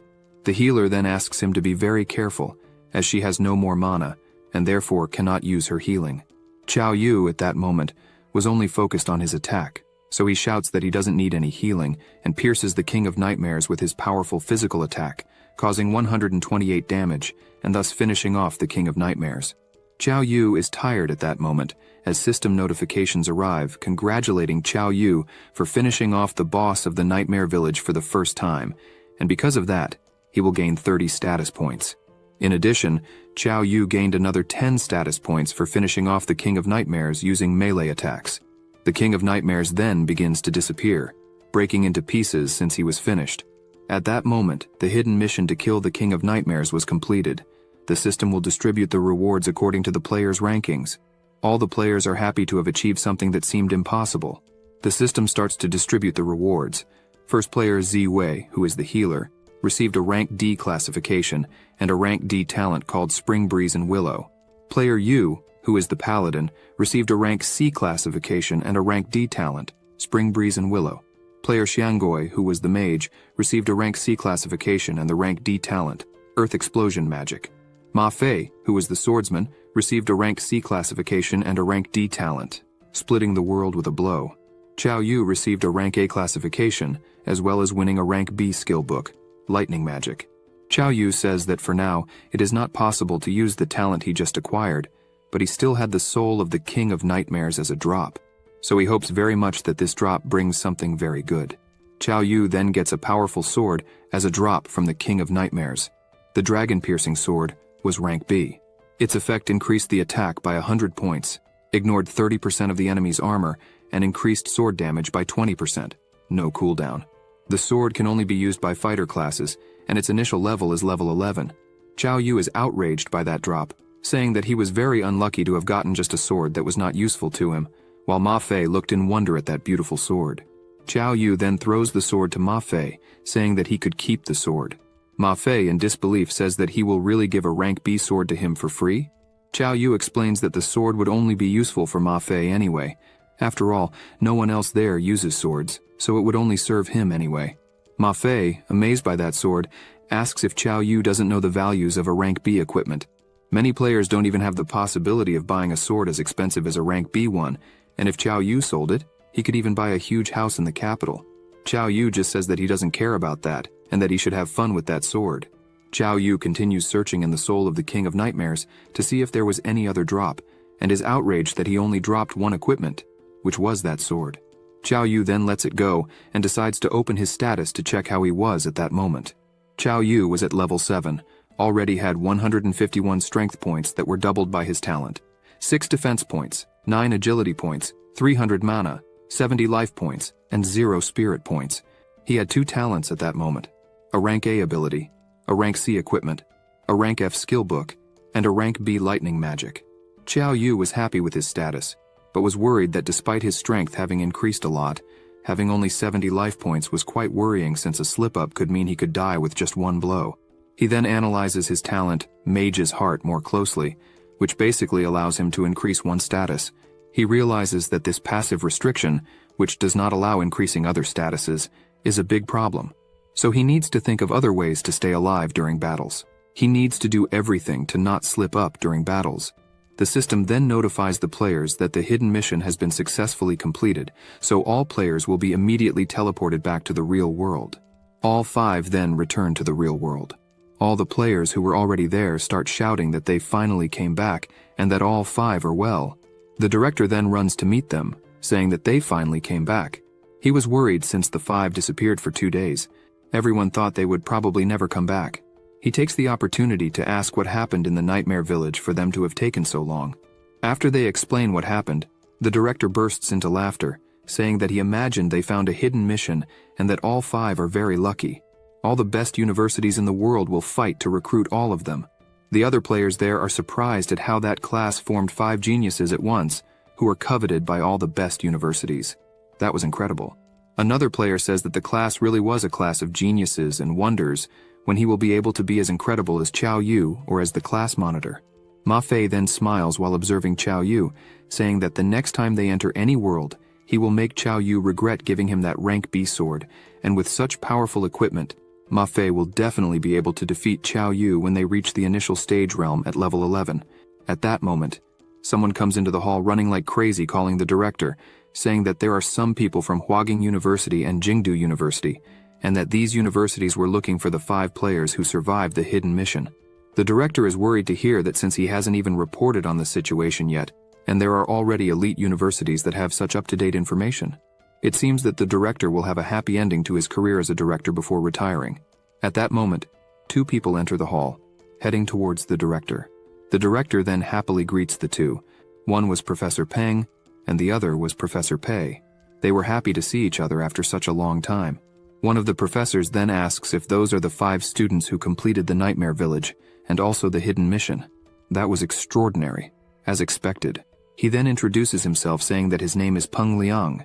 His position is professor, but he also has the position of recruitment for Jingdu University. He says that the university needs geniuses like them at all costs, the elite of the other world. The other professor then gets angry, calling Peng Liang shameless, fighting for the students in that way, without even conducting them to a test first. Peng Liang just says that at Jingdu University they are sincere, and since he doesn't trust the 5 students and insists on this talk of testing, he should just go there and test them immediately. The other professor then introduces himself, saying that his name is Pei Xingguo. He is a professor and has the position of recruitment for Huaqing University. He informs all 5 players that this test he mentioned was just to determine the class of each one and their abilities to adapt to any situation, and also to test if their various statuses meet the requirements to enter the university. Qiao Yu gets serious when he hears about determining class abilities. He thinks that since he doesn't know how to use his own class abilities well, he might have a problem. Despite probably being able to enter Jingdu University, and thus being able to follow clues related to his parents. The professor then asks all 5 of them which one would like to be tested first. Ma Fei then steps forward, saying that he would like to be the first to be tested, already stating that he is a swordsman, he is at rank 5, and his talent is rank B. Ma Fei then positions himself. The other professor then observes him and says that it is incredible that he is already at level 5 just by completing the beginner training, and on top of that, he has a rank B talent. The professor emphasizes that prodigies like him are rare in addition to having a good appearance and being tall. He is undoubtedly destined for Jingdu University. Professor Pei Xingguo then positions himself and asks Ma Fei to come at him with everything he's got. Professor Pei Xingguo is a shooter class, is at level 25 with 300 strength points, 152 defense points, 53 agility points, 24 spirit points, and 500 life points. Ma Fei then smiles, positions himself for battle, and asks Professor Pei to be careful when he attacks him. Ma Fei then runs and delivers his world-splitting attack with all his might, but it is easily blocked by a barrier from Professor Pei. The professor is shocked to see the sword entering his barrier. After all, even though defense was not his forte, he was still level 25. The professor then congratulates him, saying that his world-splitting attack is an incredible ability that breaks defense techniques since it increases the attack power of the sword's tip. Ma Fei then thanks him for the compliments. Professor Peng then approaches and says that's not all, that even if Ma Fei's strength were concentrated in one place, his strength is extremely high. It must be around 35 points, and judging by the speed of Ma Fei's attacks, his agility is also quite high, said Peng. The students around are surprised, saying that it's incredible for Ma Fei to have 35 strength points still at level 5. Is that what it means to be a swordsman disciple? As expected of the class with the highest attack power in the other world, said the student. Another student says that if he had the same class as Ma Fei, he would definitely be very rich. One of the professors starts to think that probably the other professor will want to drag him to Huaqing University. Professor Pei then asks Ma Fei if he has already decided which university he will enter. He also says that the doors of Huaqing University will always be open for him. Meanwhile, Professor Pei asks him to join Jingdu University. With that, they would provide the best possible resources for him. Ma Fei then smiles and asks that he first test the other members. During that time, he will think about the answer. Ma Fei can only think that he will go where Qiao Yu goes. After all, to surpass him, he needs to go where he is. Professor Pei then says that's fine, and says he will continue with the tests. Ziwei then introduces herself, saying that she is a healer. She then shows her fresh breeze ability and overflows with enormous healing power. Professor Pei is surprised that, despite still being at level 4, she already has enough power to heal an entire team on her own. Zuo Yu then positions herself as well and uses her defense spell, while Professor Pei tests how resistant it is. He is extremely surprised to see such a powerful defensive ability, even though the paladin is at level 4, and that in addition to absorbing damage, the ability also reflects a part of the absorbed damage. Professor Pei then asks if that was her talent. She simply responds that yes, that was her rank D talent, Reflective Thorn Armor. This talent reflects 20% of the received damage. Professor Pei then praises her and says that attacking her is the same as attacking oneself since part of the damage will be reflected. That talent was extremely useful for the paladin class. Now it's Xianggui's turn. The professor asks if he also has the paladin class with meat shield ability. He replies that no, he was a mage. The professor is surprised and starts to wonder how someone chubby like him is saying he is from the mage class. Normally someone with a strong build like that is a paladin. Could it be that he got confused? The test then begins, and Xianggui starts to gather strength. The professor is surprised because he is not feeling a drop of magical power. He wonders what that student plans to do. At that moment, Xianggui has gathered enough strength and recites the spell, Earth Explosion Magic. Then he points to the professor and causes a huge explosion, causing 3 damage to the professor, making all the students crouch down because of the steam from the explosion. The professor is extremely surprised, as that is a talent that cannot be detected in any way. And after that, it causes an explosion under the opponent's foot. The professor is still surprised and says that despite being level 25, he lost 3 life points without even being able to notice the attack coming. Imagine the damage it would do if it were used on someone the same level as Xianggui. He wonders if Xianggui is really just a level 5 mage. Professor Pei then turns to the director and starts to think that he needs to pay more attention to him, since in a short time he has already created 5 geniuses at once. He wonders, could it be that he is actually someone secretly powerful? Now it's Qiao Yu's turn. He introduces himself, saying that he was at level 7, was from the Necromancer class, and the rank of his talent is unknown. Professor Peng is surprised to see that this student is at level 7, 2 levels above the others, and the others are already very high, being level 5. In addition, he wonders, what do you mean, unknown talent rank? Could it be that the rank is so low that Qiao Yu prefers not to say it to avoid embarrassment? Thought Professor Peng. Professor Pei then says that he will do the test first and then see what the results are, and Qiao Yu agrees. The professor starts to think about which undead Qiao Yu will summon. The professor even accepts being slightly injured by a student, but if he is injured again, it would be a shame.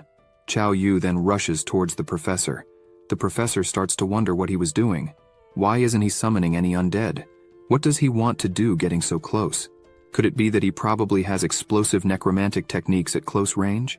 As Chao Yu begins to gather energy in his fists, the professor starts to think about how inexperienced he was, attacking head-on being from the necromancer class.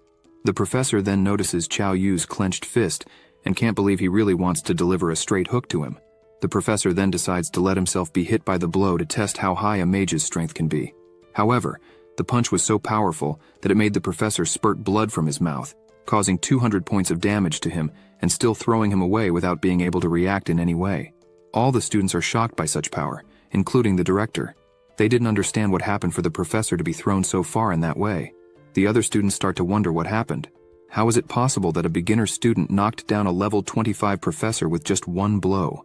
Professor Peng, not conforming to what he had just seen, starts to ask Pei what happened. How could a level 7 necromancer leave him in that state, since it is common knowledge that mages are the physically weakest beings? Peng starts to ask if Chao Yu is some relative, and that's why he was going easy on him.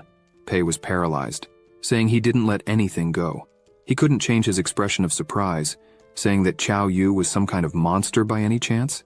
That punch almost gave him a heart attack. He can't imagine that being normal for a level 7 person.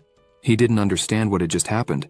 The other students were even more shocked, imagining that they were hallucinating by witnessing the level 25 professor flying away after receiving a punch.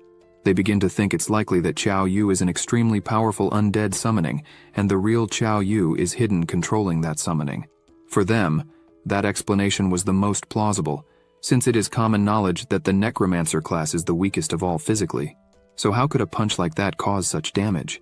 As for Professor Peng, in addition to being scared, he felt relieved that Professor Pei had asked to do the tests. Otherwise, he would have been the one to take that powerful blow. For them, Chao Yu was terrifying. Professor Peng then says that Chao Yu passed the test. He was indeed impressive, but there was a problem. He didn't demonstrate any necromancer magic, which, by the way, is his class. So because of that, it wouldn't be possible to give a more precise grade to him. Chao Yu then says that it was okay to be without a grade. He thought about it and wants to specialize in melee fights, like great warriors do. But inside, Chao Yu thinks that at that moment he can't use magic anyway since his spirit is at 0. The important thing at that moment was to enter Jingdu University in any way. Professor Peng then is surprised, especially since specializing in something different from your own class has never been seen in the entire history of education, and because of that, he will have to ask the director of his university if that would be possible. Meanwhile, Professor Pei was also quick to grab his cell phone and break the news. Then the professor successfully calls the university director. The director answers asking what he wanted, if he had already arrived at the 4th college to recruit the students. Peng then tells the director that he just met a necromancer class student, but who wants to specialize in physical fights intended for strong warriors. The director doesn't understand anything about what is happening and asks him to explain better. Professor Peng then explains to the director that in short, this student is only at level 7, but already had enough fighting power to make the professor from Huaqing University fly away with just one punch. The director is surprised by that, and informs Professor Peng that he has the utmost authority at that moment to convince the student Chao Yu to choose his university, and no matter what conditions he imposes, they are to be met. He must be convinced at all costs, said the director while talking to Peng on the phone. After saying that, the director has an idea, and thinks it's better for him to say it personally by video call. With that, Professor Peng activates the video call mode, making a hologram of the university director appear in front of everyone. The director then begins the introductions, saying that he was the director of Jingdu University. His name was Jiping Yang. He then starts to try to convince Chao Yu to choose his university, saying that they have a long and glorious history with excellent professors. Chao Yu then interrupts the director, saying that he didn't need to waste his breath trying to convince him, since he had already decided to join Jingdu University anyway. Professor Pei, who was from the other university, is disappointed to hear that. The director of his university took too long to answer the call, but in any case, Chao Yu had already decided to choose Jingdu. Professor Pei thinks that now he needs to find a way to convince at least the other 4 remaining students, since they are also players of excellent quality. The director, who was in hologram form, still invites the whole group to join Jingdu University, since they are a team. That way, they can all take care of each other. The 4 then thank the director for the invitation. Professor Pei is completely irritated since the director of Jingdu University was inviting everyone there, not letting Professor Pei recruit anyone. He even shouts, saying if that wasn't a bit too much. Professor Peng continues smiling, thinking about how this will be a highlight in his career when it comes to student admissions. Taking advantage of the presence of the university director, Qiao Yu then says that he has a few more questions to ask. More specifically, if the director knows Qiao Yu's father, he says that his name is Qiao Anqing. The director then is surprised to hear that, and is pleased to hear that he is the son of Qiao Anqing and Bai Shixia. No wonder the director felt a strong sense of familiarity as soon as he spotted Qiao Yu. Qiao Yu then is happy to hear that he knows them, so he immediately asks if Director Ji knows where they are at this exact moment. Director Ji then answers that the two were indeed his students, but he hasn't seen them for over 10 years, and that the only thing he could say was that the two were extremely talented people. Director Ji then starts to think that 10 years ago the two disappeared without a trace, and he fears that the two are no longer alive. However, the director prefers not to tell that after all, it is not confirmed. The director then tells Qiao Yu that since they graduated, he has never been able to get information about the whereabouts of the two, and the only thing he remembers is that the two used to talk a lot about a private world. The director then says that if Qiao Yu wants to know more about the two, he should probably head to that private world. Probably there will be something that his parents left for him. After this conversation, Director Ji, who is still in hologram form, says that he will send an acceptance letter to all the players chosen by him as soon as he writes them. He just warns that before that, everyone should try to go through the worlds related to each one's role before school starts. If they do that, they will be even more respected by everyone at school. Then, before the hologram dissipates, Director Ji wishes everyone good luck and that they meet again at Jingdu University. A week passed, and after everyone went through the beginner training, the fourth college separated all the students according to their roles in the other world. They made it clear that this was an intensive preparation class to get even more students for elite universities. Starting with the mage room, the director is giving a lecture, informing that today they will enter a world specially made for mages. The director then explains that in short, this world is focused on mental abilities, such as logic and riddles. The important thing in that world is teamwork. The sum of everyone's thoughts will be better than individual thoughts. After that, the director says he will talk about the criteria for being approved. Now moving on to the world of mages, Qiao Yu and Xiangui went there without waiting for the director's explanations. Qiao Yu asks if Xiangui is sure they can do that. Xiangui asks what could go wrong. After all, practice is much harder than theory, and the more people go to that world for each role, the more dangerous it will be. Xiangui asks if it isn't better for him to carry just one than to carry everyone, and besides, he can always go back after passing. Any student can do a specialized world as many times as they want. The difference is that they will not receive any reward after taking it the first time. Xiangui then is happy to see that there is a girl in front of the portal to the specialized world and decides to run to her. Qiao Yu just watches awkwardly, seeing how perverted his friend is. The two approach the girl. She greets them, saying that she was preparing the portal for 2 players. She then finishes the preparation, and a new portal forms. The portal in question is the Cave of 10,000 Poisons. Qiao Yu then starts heading towards the portal, while Xiangui asks if it isn't better to listen to the instructions before entering the mission. Xiangui asks Qiao Yu if he doesn't usually listen to the instructions before. So how did he manage to get through the skeleton cave at the beginning of the class training? Qiao Yu says he knew nothing about instructions, never even heard of them. Xiangui asks Qiao Yu if he didn't just go around killing all the skeletons in that mission, instead of just dodging them. Qiao Yu is embarrassed to answer, and just follows silently, since he did the opposite of the supposed instruction. The girl at the portal then explains about the dungeon, saying that legends tell of an ancient evil tribe in Qiandongnan. The people of this tribe are extremely cruel and ruthless. They use poisonous worms so effectively that no one can perceive them. The portal elf then explains that if a person is poisoned, they will begin to fall ill. The poisonous worms will then reproduce inside the person's body, consuming them from the inside out until the host dies. The portal elf then explains the mission objectives. First, everyone needs to find the evil tribe mentioned in the legend. After that, they need to destroy all the poisonous worms. The two then teleport to the other world, joining 3 other members randomly. Long Chan, who was one of the 3 new mages, looks at Qiao Yu and Xiangui, asking them not to delay the mission, as they have fallen together. The girl among the 3 asks Long Chan to be more respectful to the other players. She then introduces herself, saying her name is Yuan and that she is a fire mage. She also introduces her brother, named Sun, saying he is also a fire mage. Xiangui is pleased with the introductions and says his name is Xiangui, and the person next to him is Qiao Yu.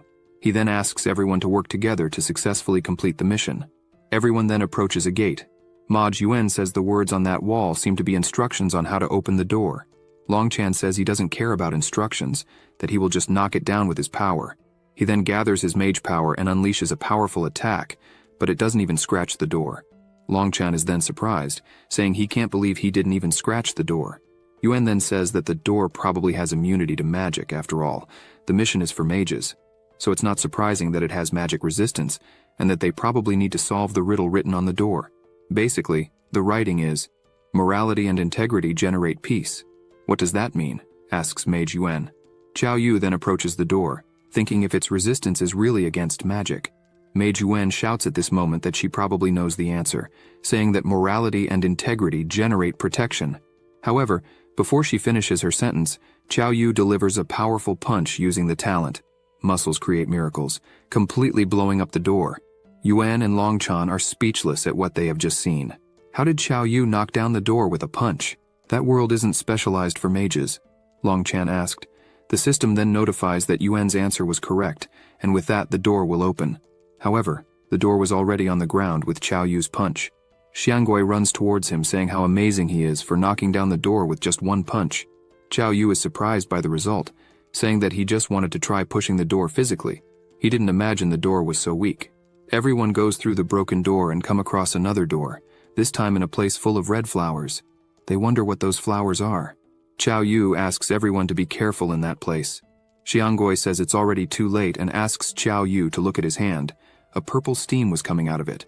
Everyone then realizes that they had been poisoned even though they didn't know when it happened. Now the poisoning causes 3 damage per minute to all players. Xiangui panics, asking what they will do in that situation. Qiao Yu replies that they should continue forward, since if they stay there, they will end up dying from the poison. So they need to get out of that place as soon as possible. Qiao Yu then begins to reflect on the situation, saying that it was a problem since he probably wouldn't last even half an hour if that poison continues the way it is. He laments having such a low life, and that it was very inconvenient. Everyone then, still poisoned, runs towards the next door. Getting there, they come across another type of riddle. Longchan begins to complain that this must be a joke. Are they going to keep finding riddles all the time? Yuan also complains, asking how many words they will have to guess at that moment, and that they don't have that much time for it. Qiao Yu, already impatient, arrives and punches the door, destroying it completely, saying he doesn't have time to find any answers. With the door destroyed, all 5 of them leave the cave. All the players are surprised that they are managing to proceed without needing to solve the riddles. At that moment, the system notifies them, congratulating the players for completing Mission 1. Find the evil tribe of the legend, Cave of 10,000 Poisons. Everyone then starts moving forward, wondering if that new place is the Cave of 10,000 Poisons. Yuan asks where they should go next. Suddenly the players are surprised by a child who arrives introducing herself, saying her name is Dong. Dong then asks if they came from outside. At the same time she asks, Dong is startled to realize that the players are poisoned, saying that it's the Beyond Flower poison. She then shouts for all the players to follow her immediately back to the Cave of 10,000 Poisons to receive proper treatment, because if the poison worsens, they will all die. Qiao Yu, suspicious of the situation, wonders where she came from. And also, did she just mention the Cave of 10,000 Poisons? Yuan then, saying she doesn't know what else to do, suggests following the child to be treated, and only then deciding what to do. Everyone then follows the child to a village. Arriving there, Dong arrives shouting for her father and mother, saying she brought new people. Her father, surprised to see those people, asks who they are. Dong replies that she met them when she was looking for medicinal herbs near the mountains. She then explains that the players were poisoned by the Beyond Flower and asks, please, for her father to prepare a pot with 5 portions of poisoned soup for all of them. The child's father then asks all the players to wait, and that in the meantime, they can rest in his house. The 5 players then wait seated while the citizens bring the 5 pots of poisoned soup. They then look at the extremely bizarre appearance of the soup. They are shocked by the horrifying appearance of the soups. Longchan then suggests that Xiangui try the soup first, since he had a robust body. Xiangui says he can't taste that there's only fat there, so he asks Longchan to try it first. Xiao Yu, not wasting time, pours the entire soup into his mouth, thinking he doesn't have time to waste, since his life was already halfway gone. Xiao Yu is happy with the soup, saying it's not too salty or too sweet, it's wonderful. He says the soups are extremely useful, as the poisoning status disappeared immediately. Xiao Yu tells everyone to quickly drink the soup to be cured as well. Mage Yuan is surprised that he drank that horrifying soup without thinking twice. All the players then drink the soups, but they feel sick, since the appearance was terrible. But the important thing is that they were cured of the poisoning. Xiao Yu then asks Dong if she could tell the story of the Cave of 10,000 Poisons. Dong explains that she doesn't know much about it. She only knows that their patriarch asked them to avoid the other world and banned all citizens from using poison magic unnecessarily. The child's mother interrupts the conversation, saying that they have already dealt with the players' poison and that now they are all safe, and that, having said that, it was for all the players please to leave the Cave of 10,000 Poisons as soon as possible, since that tribe was not very hospitable to outsiders. Dong then draws her mother's attention, asking how she could say that, saying that they just received visitors and she is already kicking them out? Dong then smiles, asking the players to relax, saying that they can all stay as long as they want. Xiao Yu then responds that they would like to stay a little longer if it's not too much trouble. After all, they were poisoned until recently, and as soon as they fully recover, they can leave without many problems. Saying that, Xiao Yu begins to wonder what got into Dong's parents' attitudes. Why are they acting that way? Dong and her parents then leave the house, leaving the players to rest. She says that everyone can rest as much as they want, and that they will leave soon. So Dong, her father, and her mother walk on that full moon night. Dong happily says that it's a full moon night, and that something will start soon. At that moment, several villagers are gathered. They are performing a kind of ritual for a large swarm of insects, asking please to bless the souls of the Cave of 10,000 Poisons and protect them from diseases, and offer them good weather. The girl from the ritual says she offers them the freshest human flesh. She then cuts her finger, spilling her blood and releasing a huge swarm of insects that, soon after coming out, attacked 2 humans who were serving as sacrifices for the ritual. In a few seconds, those 2 humans turned into skeletons. The 5 players were shocked, as they were witnessing that ritual. Yuan was shocked by the situation to see 2 humans turn into skeletons like that. Xiao Yu tells the group that they need to escape as soon as possible, as it wouldn't be easy to fight venomous insects, and still with so many tribe people. Xiao Yu starts thinking that, despite having a very powerful attack, he doesn't have any area damage attack. The matriarch leading the ritual notices the presence of the players hidden there, and suggests that there are rats nearby. Then she calls Juxi and orders him to gently capture the players, reminding him that he needs to keep them alive. The players, who quickly return to the house where they were, ask each other what they should do now. Yuan comments that by realizing how ruthless these tribe people are, if they find out that the players are there to exterminate those insects, they will probably offer the players as food. At that moment, Xiao Yu hears a strange noise inside the house. Everyone looks around, and there are numerous scorpions heading towards the players to devour them. Yuan then uses her flaming enchantment magic, while Xiao Yu grabs his staff but says that those insects were too weak, so using melee attacks wouldn't give him free attribute points. After all, if simple insects gave attribute points for him to kill using melee attacks, Xiao Yu, without a doubt, would have been with an open bottle of water looking for ants for a long time. Xiangui also uses his ground explosion magic in addition to the sand bond, blowing up the entire house and thus eliminating all the insects. Xiao Yu is happy and praises Xiangui for combining his 2 talents. Xiangui thanks for the compliment and says that it was really not easy, that it almost depleted his mana. At that moment, someone approaches the players saying that they are very brave. It was Juxi who was there by order of the matriarch. He says that originally, he only wanted to teach the players a lesson. However, he knows that the players used demonic magic to kill the swarm of insects in the Cave of 10,000 Poisons, and because of that, all the players will be offered to the insects' larvae. That said, all the players will die being eaten alive by the insects. Xiangui doesn't waste time listening to that and activates his earth explosion magic, causing a huge explosion on the ground and causing 11 damage. Juxi laughs, asking if he really thinks he will be able to defeat him with cheap tricks like that. Juxi is a normal level 10 NPC, has 300 health points, now 289 due to the damage caused by Xiangui, has 40 strength points, 20 defense points, 15 agility points, and has 2 talents. The system then notifies that, unlike bosses and wild monsters, NPCs from other worlds will have their personal stats hidden unless they receive some damage. Longchan is startled by that NPC's stats, saying that there is no way they can win. After all, those stats are equivalent to a boss.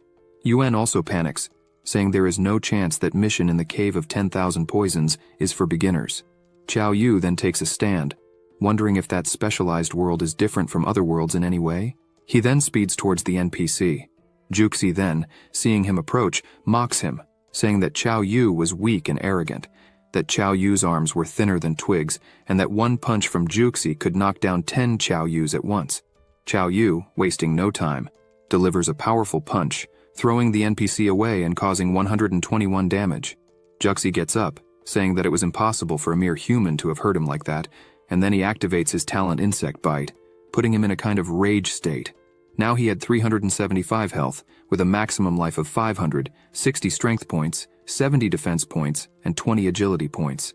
All the players are shocked. Longchan can't believe that the stats increased so much, while Yuan can't believe that his defense was multiplied so many times. Juxi, in his rage state, says that at that moment there was no one who could hurt him, and that he will use the player's blood to pay respect to his swarm of insects. Qiao Yu, full of confidence, listening to all that NPC's rant, decides to attack him, beating Juxi so much that he was left with only 23 life. All the players are paralyzed at how terrifying Qiao Yu was. Qiao Yu simply asks Juxi about the sacrifice they witnessed a short time ago, and also asks who that woman was conducting the sacrifice. Juxi then, all beaten up, replies that it was a sacrifice that the matriarch conducts every month. He explains that the tribe signed a contract with the queen of the insects, so every full moon they need to show respect to her, and that greenstone pit is where the queen mother is and where she reproduces. Xianggui then, upon hearing all that, tells Qiao Yu that probably Dong's family wanted to heal the 5 from the poison just so they could serve for the next sacrifice. Qiao Yu then says he has one last question for Juxi, and asks why Dong calls the tribe the Cave of 10,000 Souls, but Juxi and the others call it the Cave of 10,000 Poisons? Juxi is confused and asks who Dong is as he doesn't know her. Juxi further explains that there is only one person in the tribe named Dong, and she is the matriarch, but her last name is Shun and not Xiao, as Qiao Yu asked. Qiao Yu then thanked for the cooperation. Juxi then asks if he can leave. Qiao Yu said he can. However, he was clearly teasing, as after that he delivers a powerful punch, killing Juxi instantly. The system then notifies that Qiao Yu finished Juxi using melee attack, and so he will gain 10 points in statistics in addition to gaining 50 experience points. The system then congratulates Qiao Yu for gaining enough experience to level up, so he will receive 5 more points in statistics.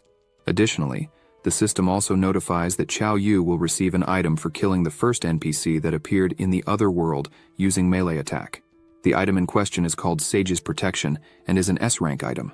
This item can be used only once, and it negates a blow that could kill the user instantly.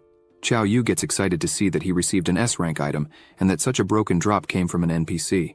After all, S-rank is the highest ranking in the other world. At that moment, Fang Shun asks what they should do now, because probably soon they will find out that Juxi was killed by the players. Longshan says they can't rely on luck, that Qiao Yu will defeat all of them. Yuan then says that one villager is enough. She mentions that the matriarch apparently can control the swarm of venomous insects, so how would it be possible to defeat her? Qiao Yu says that the mission requires the players to kill all the insects, says nothing about dealing with the people of the tribe of the Cave of 10,000 Poisons. Therefore, all they need to do is go to the nest of insects in that green stone pit to finish them off. The players then head towards the insect nest, saying they need to do all this before Dong realizes what happened. This is the best chance they have at the moment. As they approach the green stone pit, the players realize there are no villagers nearby. However, as they get closer to the pit, they notice that Dong's parents are there and ask if they kill their own people. Qiao Yu finds that situation strange, but it doesn't impress him as they acted strangely. Apparently, not everyone in that tribe was bad. Qiao Yu then asks them to focus on the goal of destroying the pit while they can. All the mages cast their most powerful spells towards the pit, causing a huge explosion and leaving a huge crater where the pit was. Xianggui is surprised at how powerful that combination of spells was. He asks if those spells probably wiped out all the insects. However, he also wonders why there hasn't been any notification from the system yet informing them that the mission is complete. At that moment, someone approaches the players laughing, saying they really are very dedicated rats. It was the matriarch alongside the most powerful villager of the Cave of 10,000 Poisons, Mang. The matriarch then says that if the players are there, it means Juxi died in battle. That was unexpected. Chao Yu then turns around and asks if he should call her matriarch or Dong. Dong then smiles and asks if there is a problem with her current form, or if she should go back to being that cute child they saw earlier. Dong then transforms into a child, calling Chao Yu big brother. Dong then becomes sad with the situation, saying she wanted to spare at least Chao Yu, saying he has her blood with him. However, since Chao Yu killed so many insects, he will have to be sacrificed, or else the queen of the insects will be angry. Chao Yu then asks why she would kill her own people. After all, those were not her parents. Dong bursts into laughter, asking what's wrong with that. Dong then, with a wicked look, says her parents were just two disobedient trash. Chao Yu becomes enraged, asking how she has the courage to say that. Dong then asks if Chao Yu is angry with her, and asks him to calm down. Dong then, with a sinister laugh, says that soon Chao Yu will be joining her parents in the afterlife. After that, thousands of insects appear and fly towards Chao Yu. All the other players say they will help and start reciting their incantations, but they are interrupted by a powerful blow that Mang struck on the ground, throwing the players away. Mang then says they should not interrupt the matriarch, and that now the players will fight him. Mang is at level 10, has 500 health points, 55 strength points, 30 defense points, 30 agility points, and has 2 talents. After that, Chao Yu begins to deliver several blows to the insects, managing to kill them easily due to their low health, but the number of insects was very high. He, nervous about the situation, continued to deliver several blows, but he was worried, since if they continued fighting like that, it would be a suicide mission. Chao Yu thinks that if he increased his agility and defense to 166 points, equal to his strength, he would be able to get out of that situation very easily. He wonders if he should activate his talent Braveheart at that moment. Chao Yu then decides that it is not the time, since he can still revive once because of the S-rank item he gained by killing Juxi. Chao Yu then decides that he must kill Dong at all costs, since she is the source of the problems, and by killing her, no one else will control the insects. Dong then smiles, seeing all that determination of Chao Yu, and asks if he finally understands the situation he is in. She asks if Chao Yu finally wants to become insect food. She then gets scared when Chao Yu gets too close. Chao Yu's punch goes through the insects and Dong in the middle, dispersing all the insects. Dong then becomes enraged, saying that Chao Yu is an ungrateful brat for not letting himself be devoured by the insects. She then begins to regenerate her body because of Chao Yu's blow. At that moment, her stats appear. Dong is a rare NPC of level 10, with 1,000 health points, 30 strength points, 20 defense points, 50 agility points, and has 3 talents. Chao Yu is surprised to see that Dong is a rare NPC, even though she has lower stats than Juxi. That made no sense to Chao Yu. He deduces that that woman is crazy. Dong then begins to gather energy in her hand, saying that Chao Yu made a hole in her stomach, so he needs to pay for it. At that moment, her agility rises to 80 points. Dong is startled to see how high her agility has risen. The two then go at each other. Dong shouts that he will die right there and delivers a powerful attack using all her agility. Dong's speed was such that Chao Yu cannot dodge, taking a full blow to the chest. Chao Yu then spits blood while being indignant that Dong managed to increase her agility in a few seconds. Chao Yu did not have time to react. Now Chao Yu has 9 health points. Dong, still with her hand in Chao Yu's chest, asks him to relax, as once he dies, she will keep him as a souvenir. Xianggui, desperate, screams Chao Yu's name, seeing him take that powerful blow to the chest. However, Mang again delivers a powerful blow to the ground, causing Xianggui to be forced to retreat. Mang reminds the players not to get distracted, as their fight is with Mang. The warrior Mang had 312 health points at that moment. Xianggui then begins to recite his spell, Sandbond. Mang then laughs, calling Xianggui chubby, saying his tricks are completely useless against him. Xianggui then launches his sand while Mang defends against it, saying that sand only causes itching on him. Mang is then startled by the sand wrapping around his body, and to make matters worse, the sand was red instead of the usual yellow color. Xianggui then activates his spell Earth Explosion, causing a surreal explosion in Mang, dealing 312 damage and killing him instantly. Xianggui was completely different. He was in his fat-burning state, raising his spirit points to 296. His body was completely different, so much so that the mage Yuan asks who that guy was. Xianggui then runs towards his brother Chao Yu, saying he was running to help him. Qiao Yu, seeing from afar, asks what happened to his body, which is completely different. Xianggui then explains that he has no idea what happened. He just got anxious, and suddenly all the fat in his body disappeared, and after that, his spirit points rose to almost 300. Qiao Yu, still wounded, is surprised to hear that, as he knows how spirit affects the use of players' talents, but to have risen to almost 300 points was too surreal. This amount of points almost equaled that of mid-level mages. Qiao Yu then grabs Dong and asks Xianggui to immediately use his earth explosion spell on both of them before she escapes. Dong asks what that idiot was saying. Xianggui does not understand why he was saying that, since if he uses the spell on both of them, Qiao Yu will die in the process. Qiao Yu tells him not to waste time and to trust him completely. Xianggui then fills himself with confidence and recites his spell Earth Explosion. Dong becomes desperate, asking Qiao Yu to let her go, as she does not want to die with him. Qiao Yu, with a wicked smile, says it is too late now. After that, a powerful explosion arises at Qiao Yu and Dong's feet. The explosion is extremely powerful. Xianggui and Yuan are worried about Qiao Yu, as he was in the middle of that huge explosion, and to make matters worse, he only had 9 health points. At that moment, the system notifies Qiao Yu that a lethal damage was detected, so the S-rank equipment Wise Protection is activated, thus negating the damage. Qiao Yu also receives a rank A Talent Strong contract.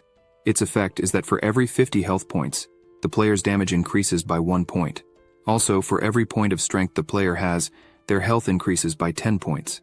It is not an effect that stacks with other sources with the same effect. Qiao Yu is extremely happy with such a talent.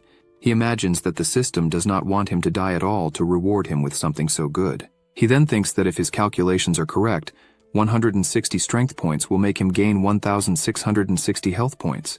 Now Qiao Yu was at level 8, with 167 strength points overwhelming strength category. In addition to being doubled, he has 6 defense points, 9 agility points, 0 spirit points, 300 mana points, and 1,740 health points, missing only 70 experience points to level up to 9. Qiao Yu is extremely happy to have almost 1,800 health points. Now he doesn't need to worry so much about dying from just one boss blow. Xianggui, at that moment, runs towards Qiao Yu, asking how he did not die from the explosion, since Xianggui had 300 spirit points at that moment. Qiao Yu then jokes, asking if he was sad about it. After all, who said Qiao Yu couldn't revive if he died? Qiao Yu then happily asks Xianggui what item he dropped when he killed Dong. Xianggui is confused, as he did not receive any notification informing him that he killed her, so she is probably still alive. Dong then emerges from the smoke caused by the explosion, saying that the players are a real nuisance. Dong then, with a macabre smile, begins to say that the players are to be congratulated, and at that moment, they will witness the true meaning of beauty. She then transforms into some kind of bizarre giant insect. In this form, Dong was at level 15, with 2,000 health points, 130 strength points, 80 defense points, 100 agility points, in addition to having 2 talents. Qiao Yu then, surprised by that, says that it is probably Dong's true form, so she became super strong out of nowhere. Qiao Yu then asks Xianggui to quickly use his Earth Explosion spell while she was still on the ground. Xianggui, scared by the current situation, says he can't anymore. Now his points have returned to 48, and apparently the sudden gain he had was only temporary. After that, the system notifies in red, shouting, "Danger! Danger! Danger!" The system informs that the boss in the Cavern of 10,000 Poisons has been strengthened by an unknown power. With that, its difficulty exceeds what new players can handle. That said, all players should immediately leave that world, and once again the system notifies that the difficulty level has exceeded, and all players should leave the world immediately. Qiao Yu finds that situation strange, as it was a private world. Xianggui asks Qiao Yu to run immediately. After all, if it's just to escape the monster, that's good enough. He questions why Qiao Yu was still thinking about that mission. The system then notifies once again in red that the mission difficulty has been calculated, and the players have no possibility of defeating the Queen Mother of the 10,000 Poison Cavern, so all players should immediately leave the world and start a new customized world. Qiao Yu, full of confidence, says that it was a joke. After all, Director G specifically told him that he should finish the customized world. So that said, no matter what that Mother Queen of Insects is made of, she will die by his hands, and that will be today, said Qiao Yu. Dong, filled with confidence, declares that there's no way a human could harm her current body. She shouts that she will now flay them all alive. A frenetic battle ensues, with both landing blows on each other, Qiao Yu dealing 196 damage and Dong dealing 124 damage. They exchange powerful blows, slowly wearing each other down. Frustrated that she hasn't managed to kill Qiao Yu yet, Dong wonders why he hasn't died after taking so many hits. She still thinks Qiao Yu is at level 8, but he deals more damage than her. She starts to question who is the mission leader here, her or him. Qiao Yu, with a confident look, charges at her while she is still contemplating how a mage can possess such physical strength. In the midst of the fight, she thinks of something and asks Qiao Yu if someone named Baize sent him to battle. Dong, with a wicked look, begins to think that only Baize could create a powerful monster like Qiao Yu. After all, he made Dong as well. Qiao Yu mocks that he doesn't know any Baize uncles, grandsons. All he knows is that his name is Qiao Yu. After saying this, Qiao Yu delivers a powerful blow with his staff, dealing 213 damage. Dong, wounded and bleeding from the mouth, is surprised to hear the surname Yu, which in this case is Qiao, and says it's impossible that he shares the same surname as that lord she met long ago. Indignant, she asks why he would kill her if that were the case. It didn't make sense to Dong. At that moment, a notification arrives for Qiao Yu for defeating an unknown monster using melee attacks, earning him 15 stat points and 75 experience points. Qiao Yu looks confident after his victory. The system also congratulates him for leveling up, granting him an additional 5 stat points. After the battle, the system notifies the world that the anomaly of the 10,000 poisons flesh has been resolved and will now recalculate the rewards. The system then congratulates the 5 players for successfully completing the Mage Specialized World. The system now accesses the rank of each player. Chang is now rank F, Shun is now rank E, Yuan is now rank E, Xiangui is now rank A, and Qiao Yu is rank S. Everyone is in disbelief, wondering if they really completed that mission. The system then distributes the rewards according to each player's rank, with Qiao Yu receiving 100 experience points, 10 stat points, and a rank A talent book, Door to the Acre. Qiao Yu is excited, as he is now level 10. He says that only after entering the initial stage can he say he is a player from another world, and can act solo if he wants. He remembers he needs to collect the drop left by the boss, and decides to see what's in it. The drop is a rank B Wild Spider chestplate. It increases the player's health by 800, has no restrictions, and requires a minimum level of 11 to use. Qiao Yu finds the drop very interesting, as it complements his strong contract talent. In addition to this drop, a mysterious cube also appears as a drop. The system says that the magic cube is sealed by some unknown power. Qiao Yu looks intrigued, as he has never seen anything like it. As he approaches, the system notifies that the magic cube has recognized Qiao Yu and will bond with him, activating the magic cube. Thanks to this, Qiao Yu acquired the ability to access the abilities of humans with a 10-level difference from him. One of these abilities, besides being unknown, is also locked. Qiao Yu is surprised to see all of this. He never imagined that the cube would bond with him, and that there is still a locked ability. He still says that just the first ability is extremely powerful, so imagine the others. At this moment, a portal opens behind the players, and it's the portal lady congratulating all the players for completing the mission of the 10,000 Poisons Cave. The portal lady then says that as an extra prize, she will increase the spirit points of all players by 20%. Xiangui is amazed to hear this, telling Qiao Yu that it's incredible since 20% will earn many points for everyone. However, Qiao Yu becomes depressed, as he has 0 spirit points, so 20% of 0 is 0, making that extra reward completely useless for him. Qiao Yu said. The mage Yuan then approaches Qiao Yu and thanks him for saving everyone and for carrying everyone in that specialized world. Qiao Yu says it's no problem and hopes to see them again someday. As everyone is passing through the portal, the 3 players ask Qiao Yu and Xiangui which university they intend to attend. They both respond that they already have a place reserved at Jingdu University. The 3 then respond that they will definitely enter there as well. The portal lady just smiles as she watches the 5 of them cross the portal, happy that they completed such a difficult world. At that moment, Qiao Yu was level 10, with 202 strength points with a doubled effect, 6 defense points, 9 agility points, 0 spirit points, 300 mana, 2,120 health points, and 70 experience points needed for level 11. He has a talent of unknown rank, 2 rank A abilities, is wearing the King Skeleton's ring as rank C equipment, has a rank F summoning book, and 2 spells, one rank B and one rank A that he just gained by defeating Dong.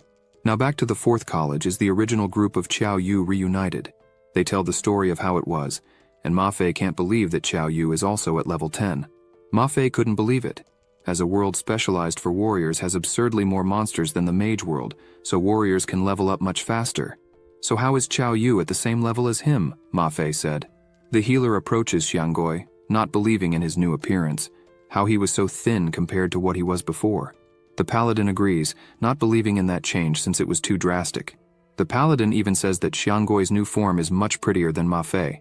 Xianggui then, eating a delicious chicken, says that he doesn't care if he's pretty or not. He will gain all that weight back anyway and as quickly as possible, otherwise he will feel insecure when entering a new world. The players say that anyway, they already have a place guaranteed at the university, so they wonder if they should still take the exam from the other world. The paladin explains that in Kaiji, the most important day of the year is exam day. It is on this date that they can select a new generation of talented players. She also says that most students, even if they already have guaranteed places at universities, still participate in this exam only with the sole aim of being the one with the most points. This player will not only become quite famous, but will also receive a rank A equipment. Ma Fei then draws his sword, striking poses, and says that he will participate. He says he will be the first among the warriors. Ma Fei then, excited, says that his father informed him that year would be different, that the winner of the exam will receive a rank S equipment instead of rank A. After all this, Qiao Yu is walking, imagining that if the reward is really a rank S equipment, then he should participate as well. At that moment, two hidden players observe Qiao Yu walking and wonder if that brat is the target. It shouldn't be since that player is at most level 10, referring to Qiao Yu. The other player says that it doesn't matter, that it's just to grab him and bring him in for questioning. At that moment, two shadows appear towards Qiao Yu, and then two players appear in front of Qiao Yu. Qiao Yu, suspicious, asks who they are and how he can help them. Qiao Yu takes the opportunity to use the attribute detection ability to see the attributes of the two. The player with brown hair is called 9527. He is level 16 and is an assassin class. He has 95 strength points, 28 defense points, 135 agility points, and 25 spirit points. The player with green hair is called 7438, is also an assassin class, and is level 18. He has 105 strength points, 30 defense points, 135 agility points, and 25 spirit points. The player with blue hair asks if he is Qiao Yu, the player who killed Dong in the 10,000 Poisons Cave. Qiao Yu then becomes suspicious, as those players were there just because of a boss from a world. He still wonders if it has any relation to the Bays that Dong mentioned. If that's the case, then Bays is an organization and not a person. Qiao Yu becomes frustrated, imagining that he could have gathered more information from Dong about this before killing her. Qiao Yu then pretends to be clueless, saying they mistook the person, as his name was Ma Fei and not Qiao Yu. The player with brown hair then smiles and apologizes, as he really thought he wouldn't be the person. The player with blue hair then slaps the other player, calling him an idiot for believing so easily in what Qiao Yu was saying. The two players then position themselves to attack Qiao Yu, in order to see who he really is. After all, if he is a warrior as he claims to be, or if he is a mage as they believe, then they will find out at that moment. The players then disappear running towards Qiao Yu. Qiao Yu remains calm in that situation. The two players then appear, attacking Qiao Yu from each side, but their attacks are blocked. The player with brown hair says that assassins are much stronger than mages. He says that Qiao Yu isn't even dodging, so he was really lying. Qiao Yu then goes after this player and delivers a powerful punch, throwing him with all his strength against a building and causing 197 damage. The player with blue hair can't believe that player 9527 was taken down with just a single blow. Neither of them expected that. Besides, that player agilely acted as if nothing had happened, even though the two players went all out on him. It was strange, as that strength and defense really weren't from a mage. Qiao Yu then turns to the player and asks if he's ready for the second round. The player then smiles, concerned, saying that fighting is the best way to get to know someone, and that's why they said that. The player even calls him dear friend Ma Fei, since Qiao Yu told them his name is Ma Fei. The player explains that they confused him with someone else, and they are sorry for that. The player, still concerned, explains that he is just a gear in the ranked organization, and his position is 7438 in terms of strength ranking, and asks to end the conversation there. Qiao Yu becomes worried, Imagining that an assassin of level 18 is ranked above 7,000 in this buys thing, Qiao Yu thinks it's better to report back, otherwise these players will want revenge later. So I hope you find this Qiao Yu they talk so much about.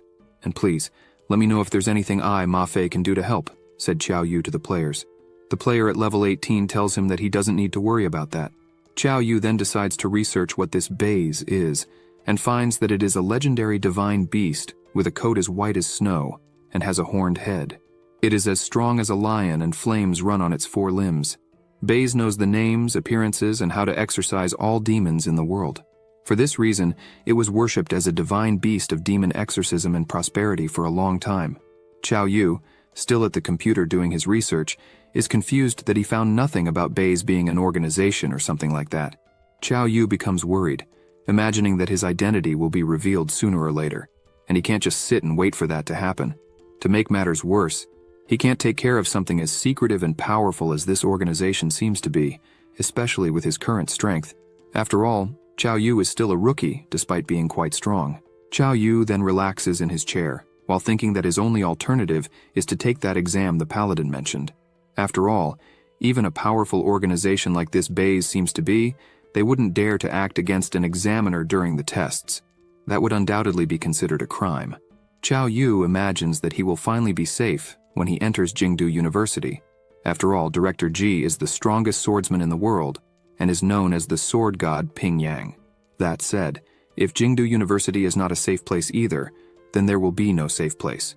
Qiao Yu then summons the magical cube he dropped in the 10,000 Poisons cave and tries to understand what it could be. He wonders if the distinguishing feature of specialized worlds is precisely this type of drop. Qiao Yu is very confused by all of this. After all, it was impossible to know if he would pass that world. So how did someone leave that kind of drop behind? There is also the mystery behind Dong. There is this Bays, in addition to all the mystery behind Qiao Yu's mother and father. After that, on top of a building, a player asks the players with brown and green hair if they found out what happened about Dong's death in the 10,000 Poisons cave. The player with green hair explains that their information was wrong and that the person they were interrogating was not a mage. And he even says that the player was very strong for a mage, since he managed to hurt player 9,527 with just one punch. The hooded player looks at them, calling them useless. She says it doesn't matter then, that they should leave Dong's death aside for now. They need to organize their actions in the city of Su, and that is the priority at that moment. The players just reply, "Yes, madame." Then several days passed, and Qiao Yu went to the director's office. Arriving there, the director asks how he can help him. Qiao Yu says it's nothing serious. He just wanted the director to take a look at the magical cube he dropped. Qiao Yu then shows the magical cube, saying that he found it in the specialized world, but apparently the cube is sealed. Qiao Yu then asks if there is any way to open it. The director then inspects the cube and says that if it was sealed, then it would need the password. Without the password, it would only be possible to access it using the key to all locks. Only it would be able to open the cube. Qiao Yu asks what this key to all locks would be. The director explains that's it. Basically, the seal on the cube is not so strong, so this key will be able to remove the seal without damaging the content inside. Qiao Yu is surprised by the information and asks where he can find this key to all locks. The director replies that it is in the rank E world called the Kingdom of Machines. The director just asks Qiao Yu to be careful, since it is an open world so any player can enter and still try to sabotage him. Qiao Yu then decides to head to this world, which looks more like a technological city. Qiao Yu, when teleporting, is impressed with the place, and remembers that the director said that there was a great war there between humans and machines, because the machines gained consciousness. In the end, both sides signed a peace treaty, and the area where they lived became known as the Kingdom of Machines. Qiao Yu then imagines that probably that part where he is would be the area of the humans in the City of Machines. Qiao Yu remembers that the director said that to get the key to all locks, Qiao Yu needs to access the secret mission of the City Lord, the Lord with the name Jun. Qiao Yu is thoughtful about how he will find this person. At that moment, an old man with a white beard was passing by his side. This man was distracted making several calculations in his head about how the speed of light relates to the mass of objects. The man was quite distracted until he bumped into someone and fell straight to the ground. The old man then apologizes while trembling. The strong guy in a tank top that the old man bumped into asks what was wrong with that old man. Can't he walk properly? Did he bump into him on purpose? said the tank top man. The old man insists on apologizing while the tank top man and his friends say that the old man could have hurt them and that he should compensate in some way. Chow Yu, at that moment, looks back observing what was happening there. The tank top man then lifts the old man by the foot, telling him to pay for the trouble. His friend asks if that old man wouldn't be broke for looking poor.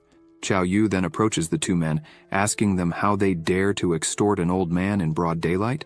Chow Yu was outraged by the situation. The tank top man crosses his arms, calling Chow Yu an idiot and telling him to mind his own business. Or does he want to pay the old man's share? Chow Yu then clenches his fist, saying that evil cannot go unpunished, and then he punches the tank top man in the stomach with all his might, throwing him far away, exploding the place where the tank top man was thrown. The tank top man's friend is shocked by the size of that player's power, and then apologizes, saying that they were wrong and that they will fix the situation with the old man, and please let them go away from there. Chow Yu then says, "Get lost," and the man runs away immediately.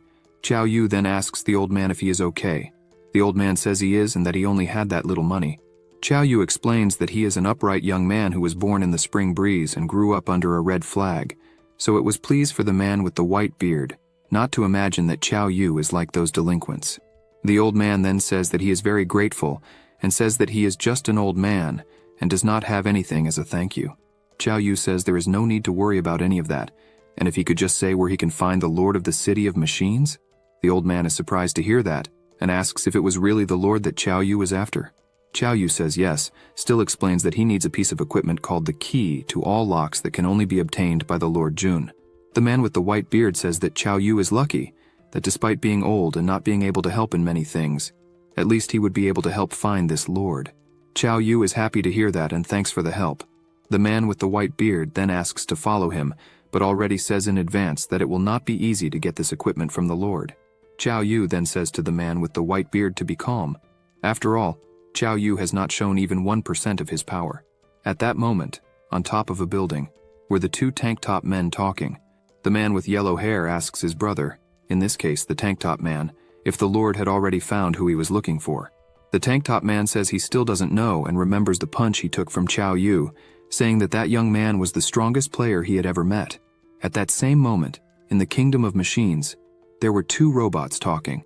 One of them tells Blitz that this Professor Jun will be holding an academic seminar tomorrow, and no matter what happens, he is to bring him to him. Blitz then smiles, saying he can count on him. At that moment, Chow Yu and the old man with the white beard arrive in front of a mansion. The old man explains that the Lord was inside that mansion. Chow Yu then thanks for the help. Chow Yu is impressed that Lord Jun would be inside such a large mansion, and still wonders how an old man like this Jun would be able to walk in such a large place. Chow Yu then turns to talk to the old man again, but realizes that he has disappeared from there.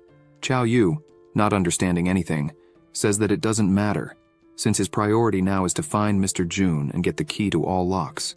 Chow Yu then opens the mansion's doors with all his strength and sees 3 people inside. Chow Yu can't believe what he's seeing. It's the old man with the white beard and the 2 tank top men who were troublemakers. The old man then smiles, saying he was right. The old man says he is the Lord of the City of Machines. The old man also says that the 2 tank top men are his bodyguards and are the strongest in the city.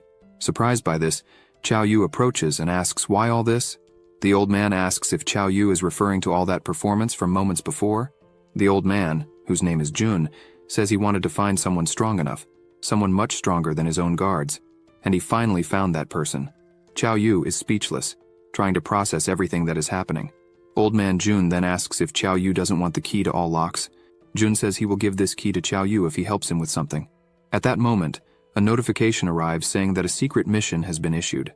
Old man Jun then explains that the next day he will hold an academic seminar to publish his research on machines and organic life.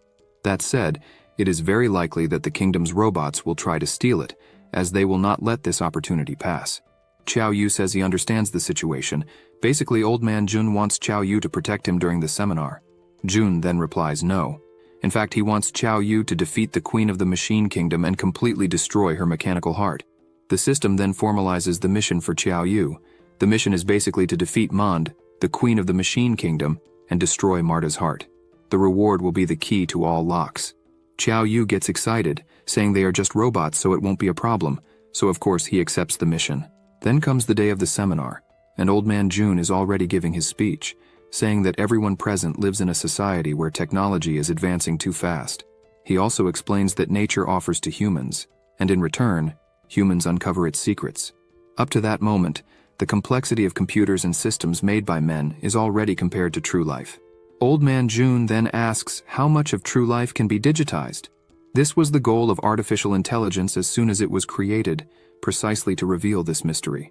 However, even so, they cannot consider an artificial intelligence that has passed, for example, the Turing test, as a new life. That said, robots in the robot kingdom may be conscious, but they do not have the possibility of procreating in the traditional sense. Old Man June then asks everyone if they believe that a robot can really grow. Qiao Yu at that moment is sleepy, not understanding anything the old man was saying, and wonders why the robots didn't come attack him soon. At that moment, he notices a crack forming in the ceiling of the hall. Suddenly, a robot appears breaking the roof and standing near Old Man June.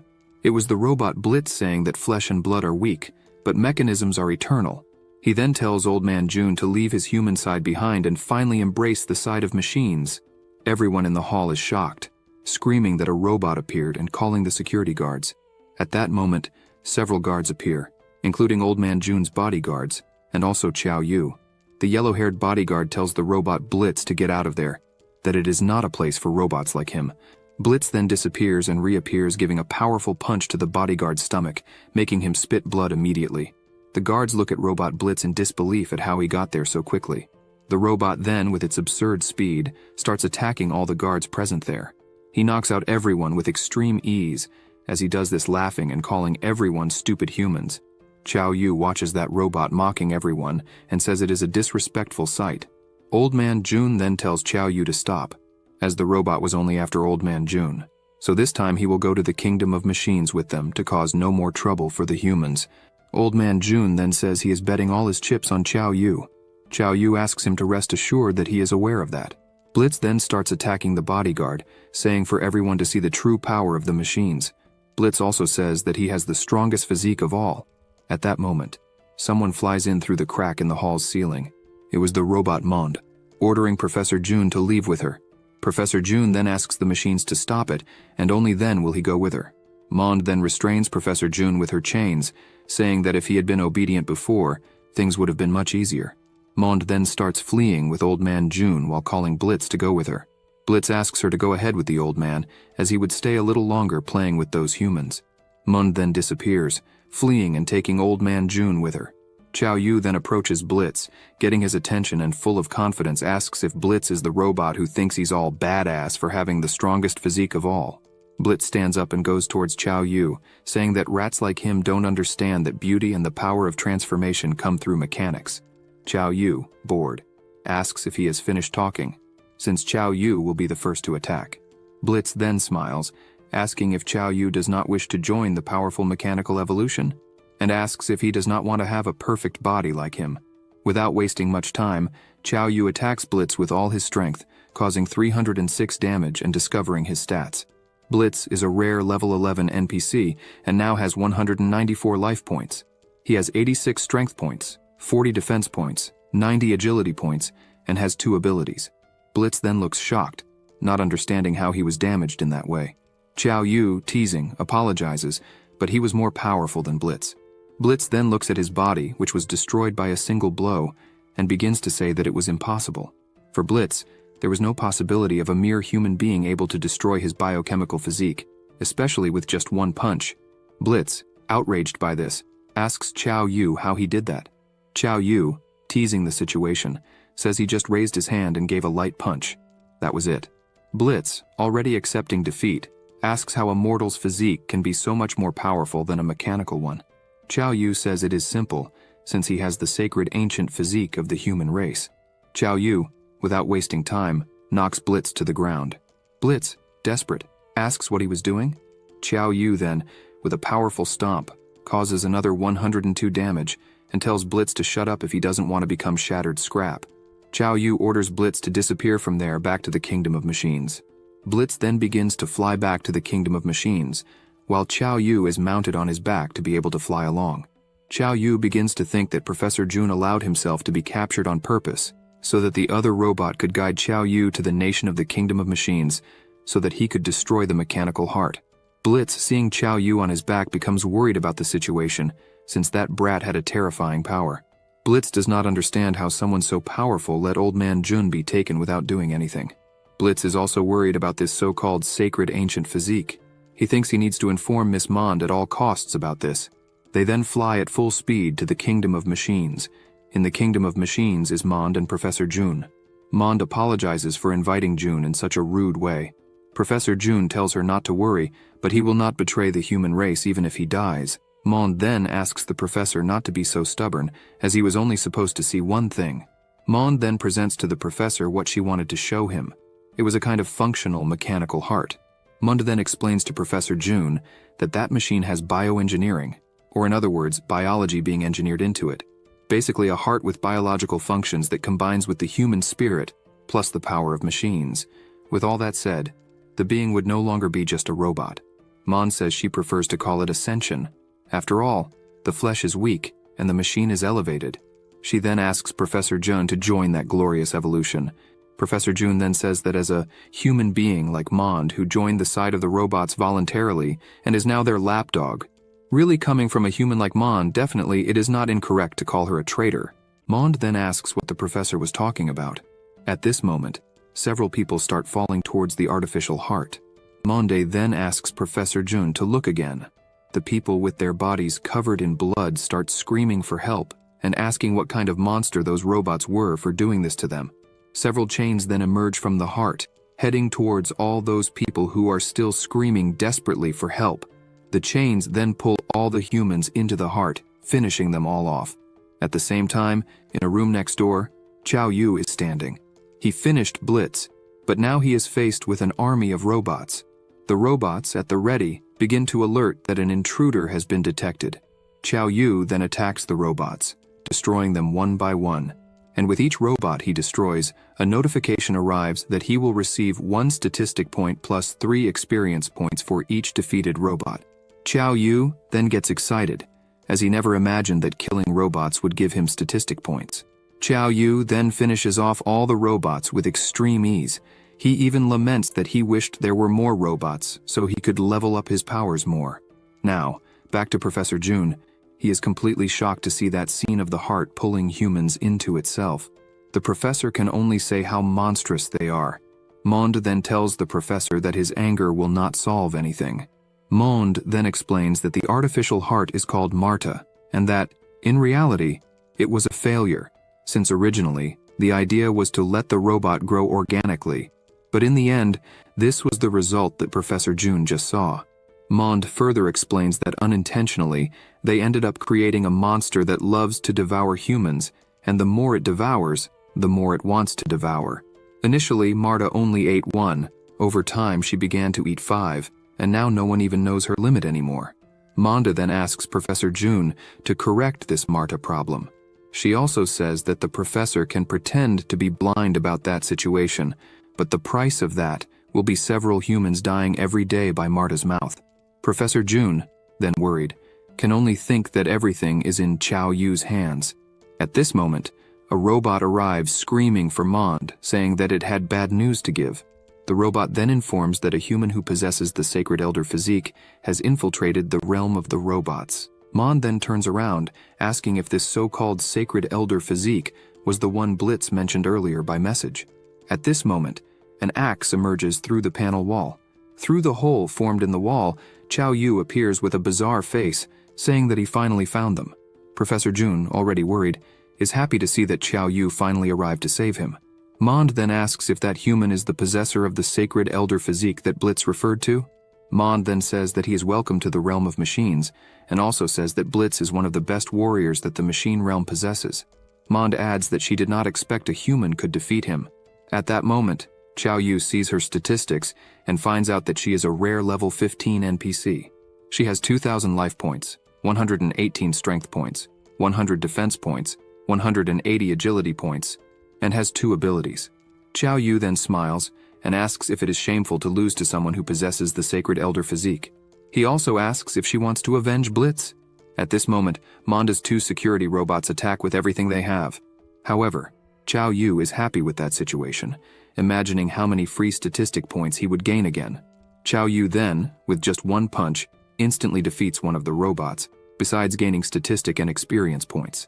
The other robot was also finished with just one blow, making Chao Yu gain statistic points and experience again. Chao Yu then stands before the destroyed bodies. Mond then realizes that it was indeed true that that human possesses the sacred elder physique. Mond thinks that she needs to persuade Chao Yu at all costs to make him undergo mechanical changes. Mond is delighted, imagining what kind of monster would emerge from Chao Yu. Mond already imagines Chao Yu with a fully mechanical body, undoubtedly the strongest warrior in the world. At this moment, Chao Yu approaches Professor Jun, asking if he is okay. The professor just replies that he is fine. The professor then asks Chao Yu to look ahead, so Chao Yu looks and is surprised by what he sees. Chao Yu looks at that mechanical heart and already observes its attributes. The Marta heart is at level 15, has 2,000 life points, 0 strength points, 0 defense points, and 0 agility points.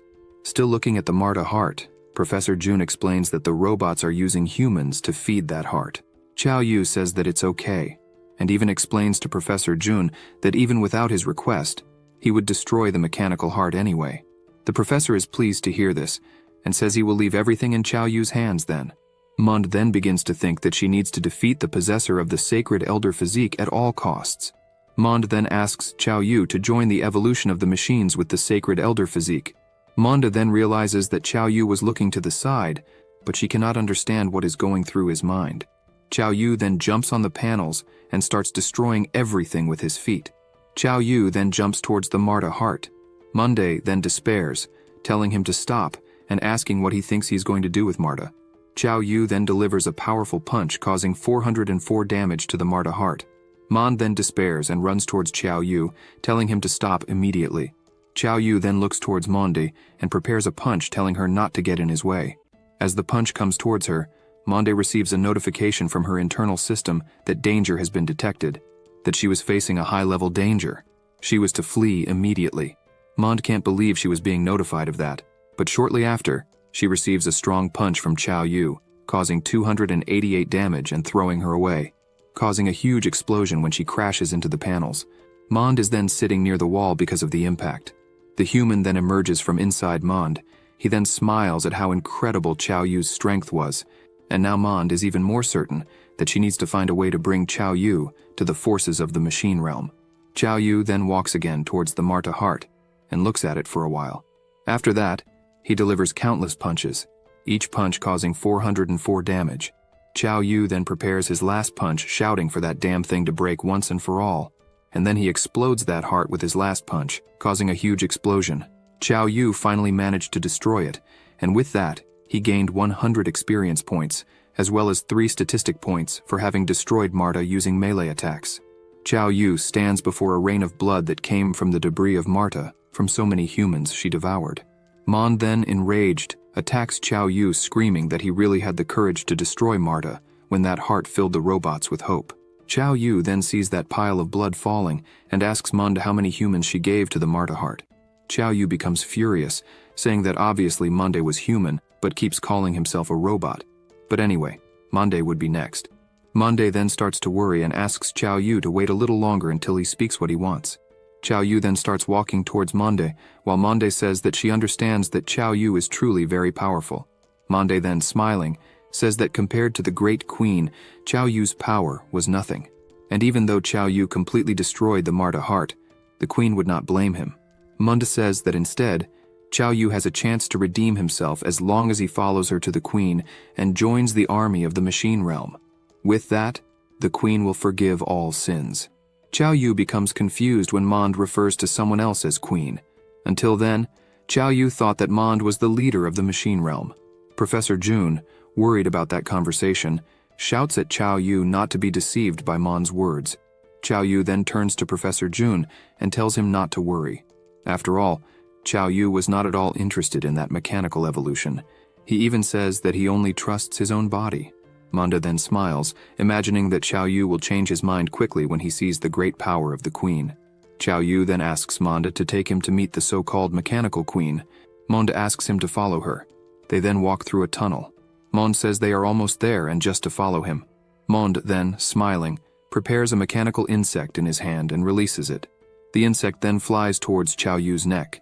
The insect arrives and lands calmly. This mechanical insect is capable of infecting humans and gradually turning them into machines. Qiao Yu notices something near his neck, although at first he does not know what it is.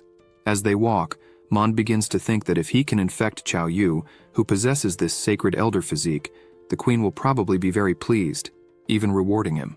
The mechanical insect then prepares to sting Qiao Yu's neck. However, he notices and slaps it, destroying the insect instantly. Qiao Yu becomes enraged and attacks Mond for doing that. Mond is startled, pretending not to know what is happening, but Qiao Yu hits his belly hard, causing 240 damage and throwing him away due to the impact. Qiao Yu then becomes serious after this blow and starts to think that it is relatively difficult to deal with a level 15 NPC.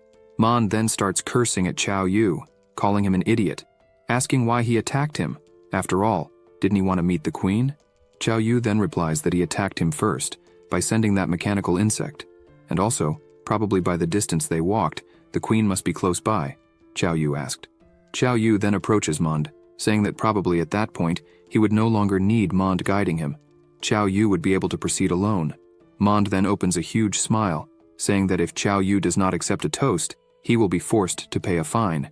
And even if Monde has to break Qiao Yu's arms and legs, he will do it to take him to the queen. Monde then gathers energy in his mechanical fist and attacks Qiao Yu, saying that at that moment, it doesn't matter if he destroys some parts of Qiao Yu, since the queen will rebuild him anyway. Monde then unleashes his powerful attack, Mechanical Punch.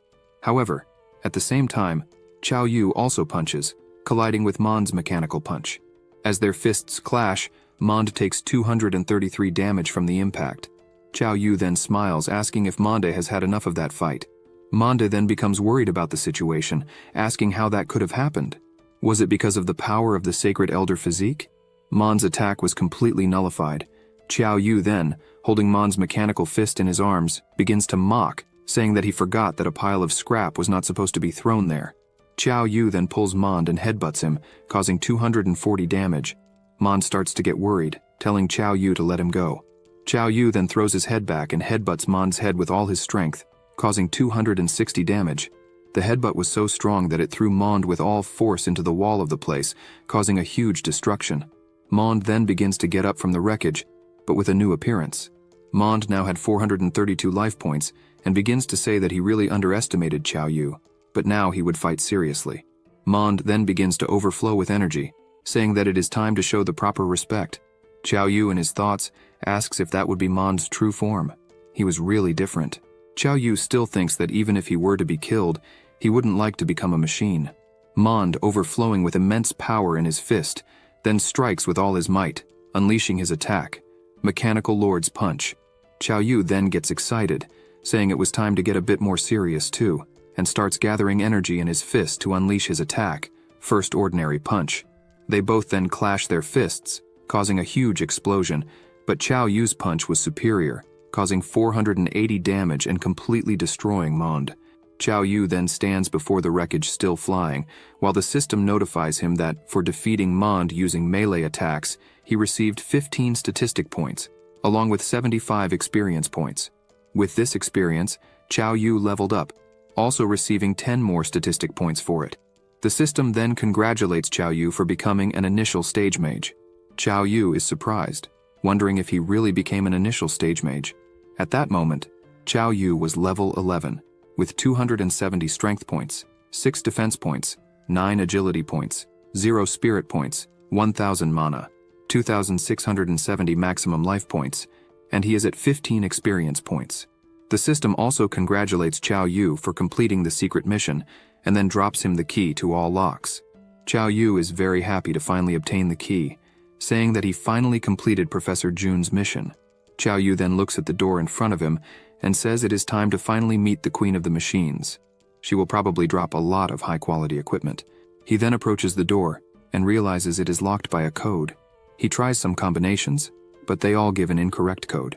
Qiao Yu is outraged that a code is needed to pass the door, and if he had known that before, he would not have killed Mond, as he would know the password. He tries a few more combinations and all of them say, "Wrong code." Qiao Yu starts to go crazy with the situation, wondering where he can find someone to get that code. From inside the room, the Queen hears Qiao Yu's numerous failed attempts, as the system kept notifying wrong code all the time. The Queen, sitting on her throne, asks if it is a human at the door. She finds it strange that, according to the previous moves, if that human completed the mission of killing Mond, why would he continue to the Queen's room even after the mission had already been completed? Qiao Yu then, impatiently, destroys the gate with just one punch. He smiles, saying that the old method always works. Qiao Yu then looks ahead, and is surprised to see a human girl sitting there.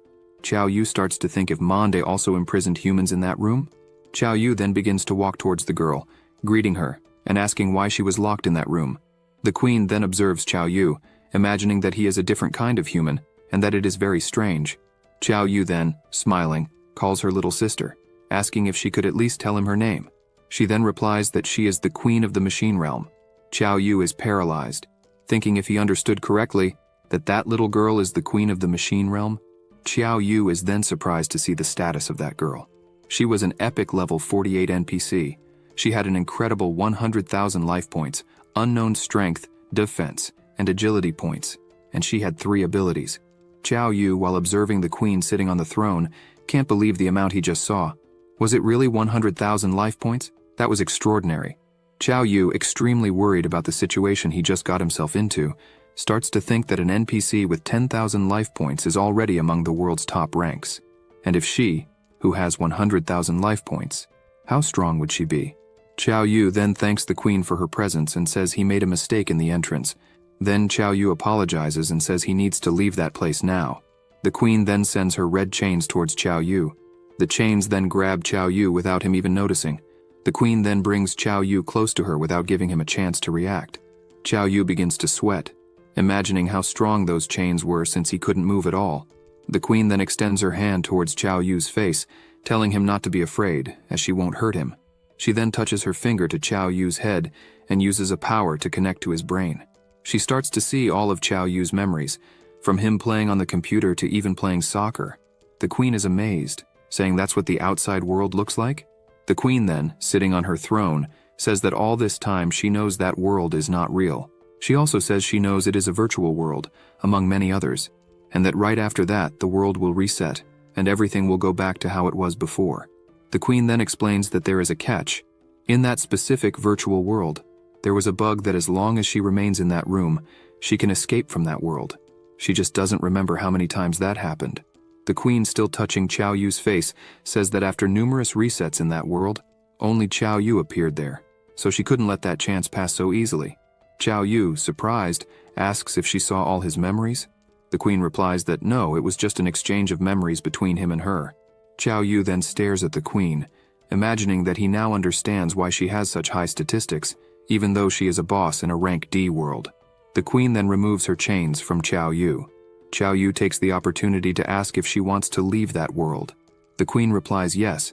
Qiao Yu, not having much to do, says she can easily kill him. After all, he was just a level 11 player, and neither he nor anyone else could fight against the rules of that world.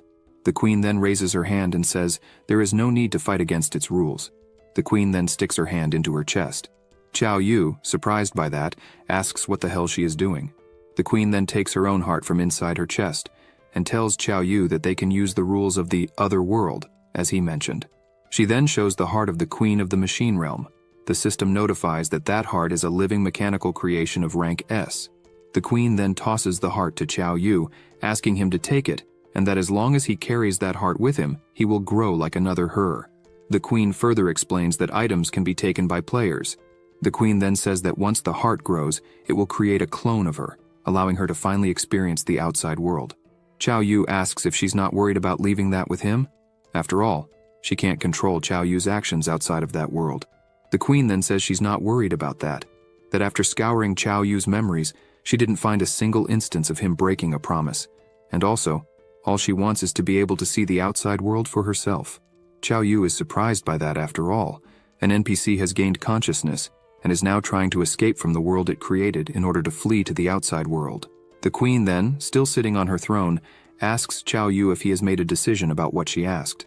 Qiao Yu then opens his arms and asks if he has any choice. The Queen then is happy and says she thanks him very much and that now he could leave that room. At that moment, The system congratulates Xiao Yu for completing the machine realm, and that it will make a complete assessment to grant rewards according to the player's ranking in that world. The system then begins to distribute rewards according to Xiao Yu's ranking, starting with a rank B book, along with a rank C mechanical tool that has the effect of a 30% increase in his critical rate. This equipment has no restrictions. Xiao Yu then gets super excited about this equipment that increases his critical rate. It will be excellent in the upcoming battles. Xiao Yu says that now he needs to go back to the director's room so they can do something about the magic cube. Xiao Yu then teleports back to the director's room and realizes there is no one there at the moment. He then, on his own, summons the magic cube and says that probably all he has to do is put the key in it and everything should be fine. Xiao Yu then puts the key of all locks in the magic cube. The cube then begins to open, overflowing with enormous energy from within. Behold, a blade of the growing green dragon appears. It no longer has any information. Xiao Yu is surprised by this, imagining that this is what they left for him. He just wonders why they left a weapon. And also, the weapon has no attributes, so how does he level it up? He then takes the weapon in his hand, but he is worried since he is a mage and not a warrior. At that moment, the director rushes into the room, calling for Xiao Yu. Xiao Yu is startled, saying that he has already opened the magic cube. The director, desperate, says that at that moment the magic cube has to be the least of his worries, as it's better for him to leave now, or he will miss the exam. Xiao Yu is completely puzzled, asking what exam. Xiao Yu starts swearing, saying he had forgotten about that exam. Already in the exam hall, there were numerous players present. 3 students from the first school are in front of the examiner and ask if they can start already.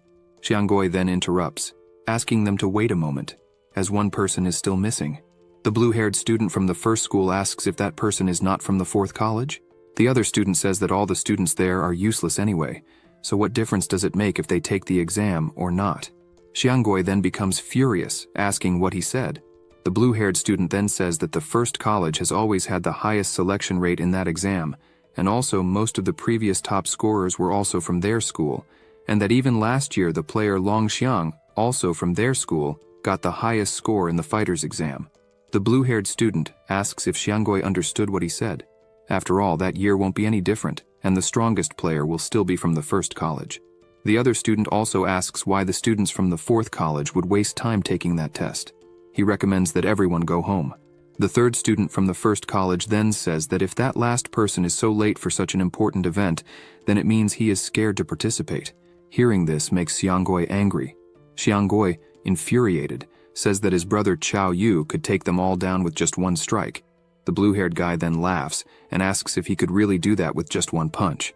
He even says it's easy to say, but he wants to see it proven. The blue-haired student says it was good to meet all of them before the exam, and that during the exam they will teach them how to really knock someone down with just one punch. Zuo Yu then, worried, wonders why Xiao Yu hasn't shown up yet. Where could he be to be missing such an important exam? Ma Fei then draws his sword and catches the attention of all from the first college, saying to listen carefully, as he will be responsible for ending their winning streak, and that he only has one worthy opponent, and that worthy person would be Xiao Yu. Ma Fei then, after saying all this, becomes worried, asking why Xiao Yu hasn't arrived yet. At that moment, Xiao Yu is running at full speed towards the gym where the exam is taking place, trying to run as fast as he can. The examiner then goes to the professor from the 4th college and informs that the exam will start soon, then asks if all the players are ready. The professor then asks if he could wait a little longer. The professor starts to get quite worried, saying that if Xiao Yu doesn't arrive now, he won't have time to participate in the exam. Suddenly, everyone hears a shout saying, "Here." The students turn around, and Xianggui says he is glad he managed to arrive on time. Xiao Yu then says he finally made it to the gym and even jokes saying, "Relax, daddy's here." The students from the first college observe the student who has just arrived and ask if it was because of this guy that they waited so long. That was a waste of time. Zuo Yu then shouts saying that Xiao Yu is not late, as the exam has not started yet, so why are they in such a hurry? The blue-haired student only responds that they are running to put noobs like them in their proper places. After all, they will get first place anyway in that exam. Xiao Yu then asks where those jerks came from. Xianggui responds that they are students from the first college. The blue-haired student becomes enraged, asking what that brat just said. He even tells Xiao Yu that he better pray they don't bump into each other inside the arena. The other student asks him to calm down. After all, those are students from the 4th college, so it wasn't worth wasting their breath on them. Chao Yu then smiles, saying that he never imagined that people from the first college would be so nasty when looking at students from other colleges. Chao Yu hopes they really show what they are capable of in the arena, and he already states that the title of first place already has a name, and the name is Chao Yu. The blue-haired student becomes furious, saying that Chao Yu shouldn't cry now after those provocations. The students from the first then become alarmed by the person who has just arrived among them. This student says that their only goal is first place, so they shouldn't cause trouble there even before the exam starts. The blue-haired student chokes and apologizes for what was happening. The students from the first then leave, and Zhu Yu finds it strange why they stopped fighting out of nowhere. At that moment, the examiner shouts for everyone to get ready as the exam is about to start. The chief examiner then breathes and tells everyone that he is the chief examiner and his name is Jin Tong. He also says that he won't take much of the students' time and explains that the exam will use a point system. The chief examiner then explains that if a player wins, they will gain 2 points. If they lose, they will lose 1 point. He also explains that consecutive wins will give an extra point. However, consecutive losses will not cost extra points. After all the rounds, the top 10 players with the most points will have a showdown to decide who will be in first place. The chief examiner then asks if everyone understood. All the students shout yes. With that, the examiner Jin Tong announces that the 380th exam of Sioux City is now officially beginning. Several parents of the students were cheering, one shouting, "Good luck, my son. The chance to change your destiny is before your eyes," while another father says, "Daughter, your father is here cheering for you." Chao Yu is then in the mage's arena. He begins to think that he heard that this exam would use rules similar to a duel field where the player's life can drop to 1 point and they won't die. Chao Yu then becomes happy, imagining that this means he doesn't need to hold back since he won't accidentally kill someone. One of the teachers asks Longxiang who he thinks will be in first place that year. Longxiang then smiles and says that without a doubt, it will be some student from the first college. The examiner then announces the first fight in Arena 108. On one side was Mieshin from the first college who will fight against Chao Yu from the fourth college. Chao Yu, without any excitement, then imagines that guy's name is Mieshin. Mieshin then excitedly says who would have thought they would face each other right in the first round. Chao Yu then asks if his name is really Long Mieshin. Chao Yu says that name has a certain unique touch. Chao Yu then starts pronouncing the name Mieshin syllable by syllable, mocking the student from the first college. Mieshin becomes enraged, asking who gave him permission to speak that way. Mieshin starts calling Chao Yu a bastard and says he will crush his mouth right there. The examiner then asks if everyone is ready. Chao Yu responds yes, Mietian too. The examiner then asks them to introduce themselves. Both Chao Yu and Mietian are outraged by this. Mietian asks what the heck kind of rule is that? After all, can't they just fight? Chao Yu says he thinks the same thing. Mieshin then decides to introduce himself, saying his full name is Long Mieshin and he is from the first college. He is at level 9, a disciple of Electric Mage. Chao Yu then introduces himself, saying he is from the fourth college. He is at level 11 and is an initial stage necromancer. Mieshin becomes worried if he understood correctly that Chao Yu already had the title of initial stage, which was above disciple. If you enjoyed this video, subscribe to the channel, hit the bell icon, and like the video. Thank you.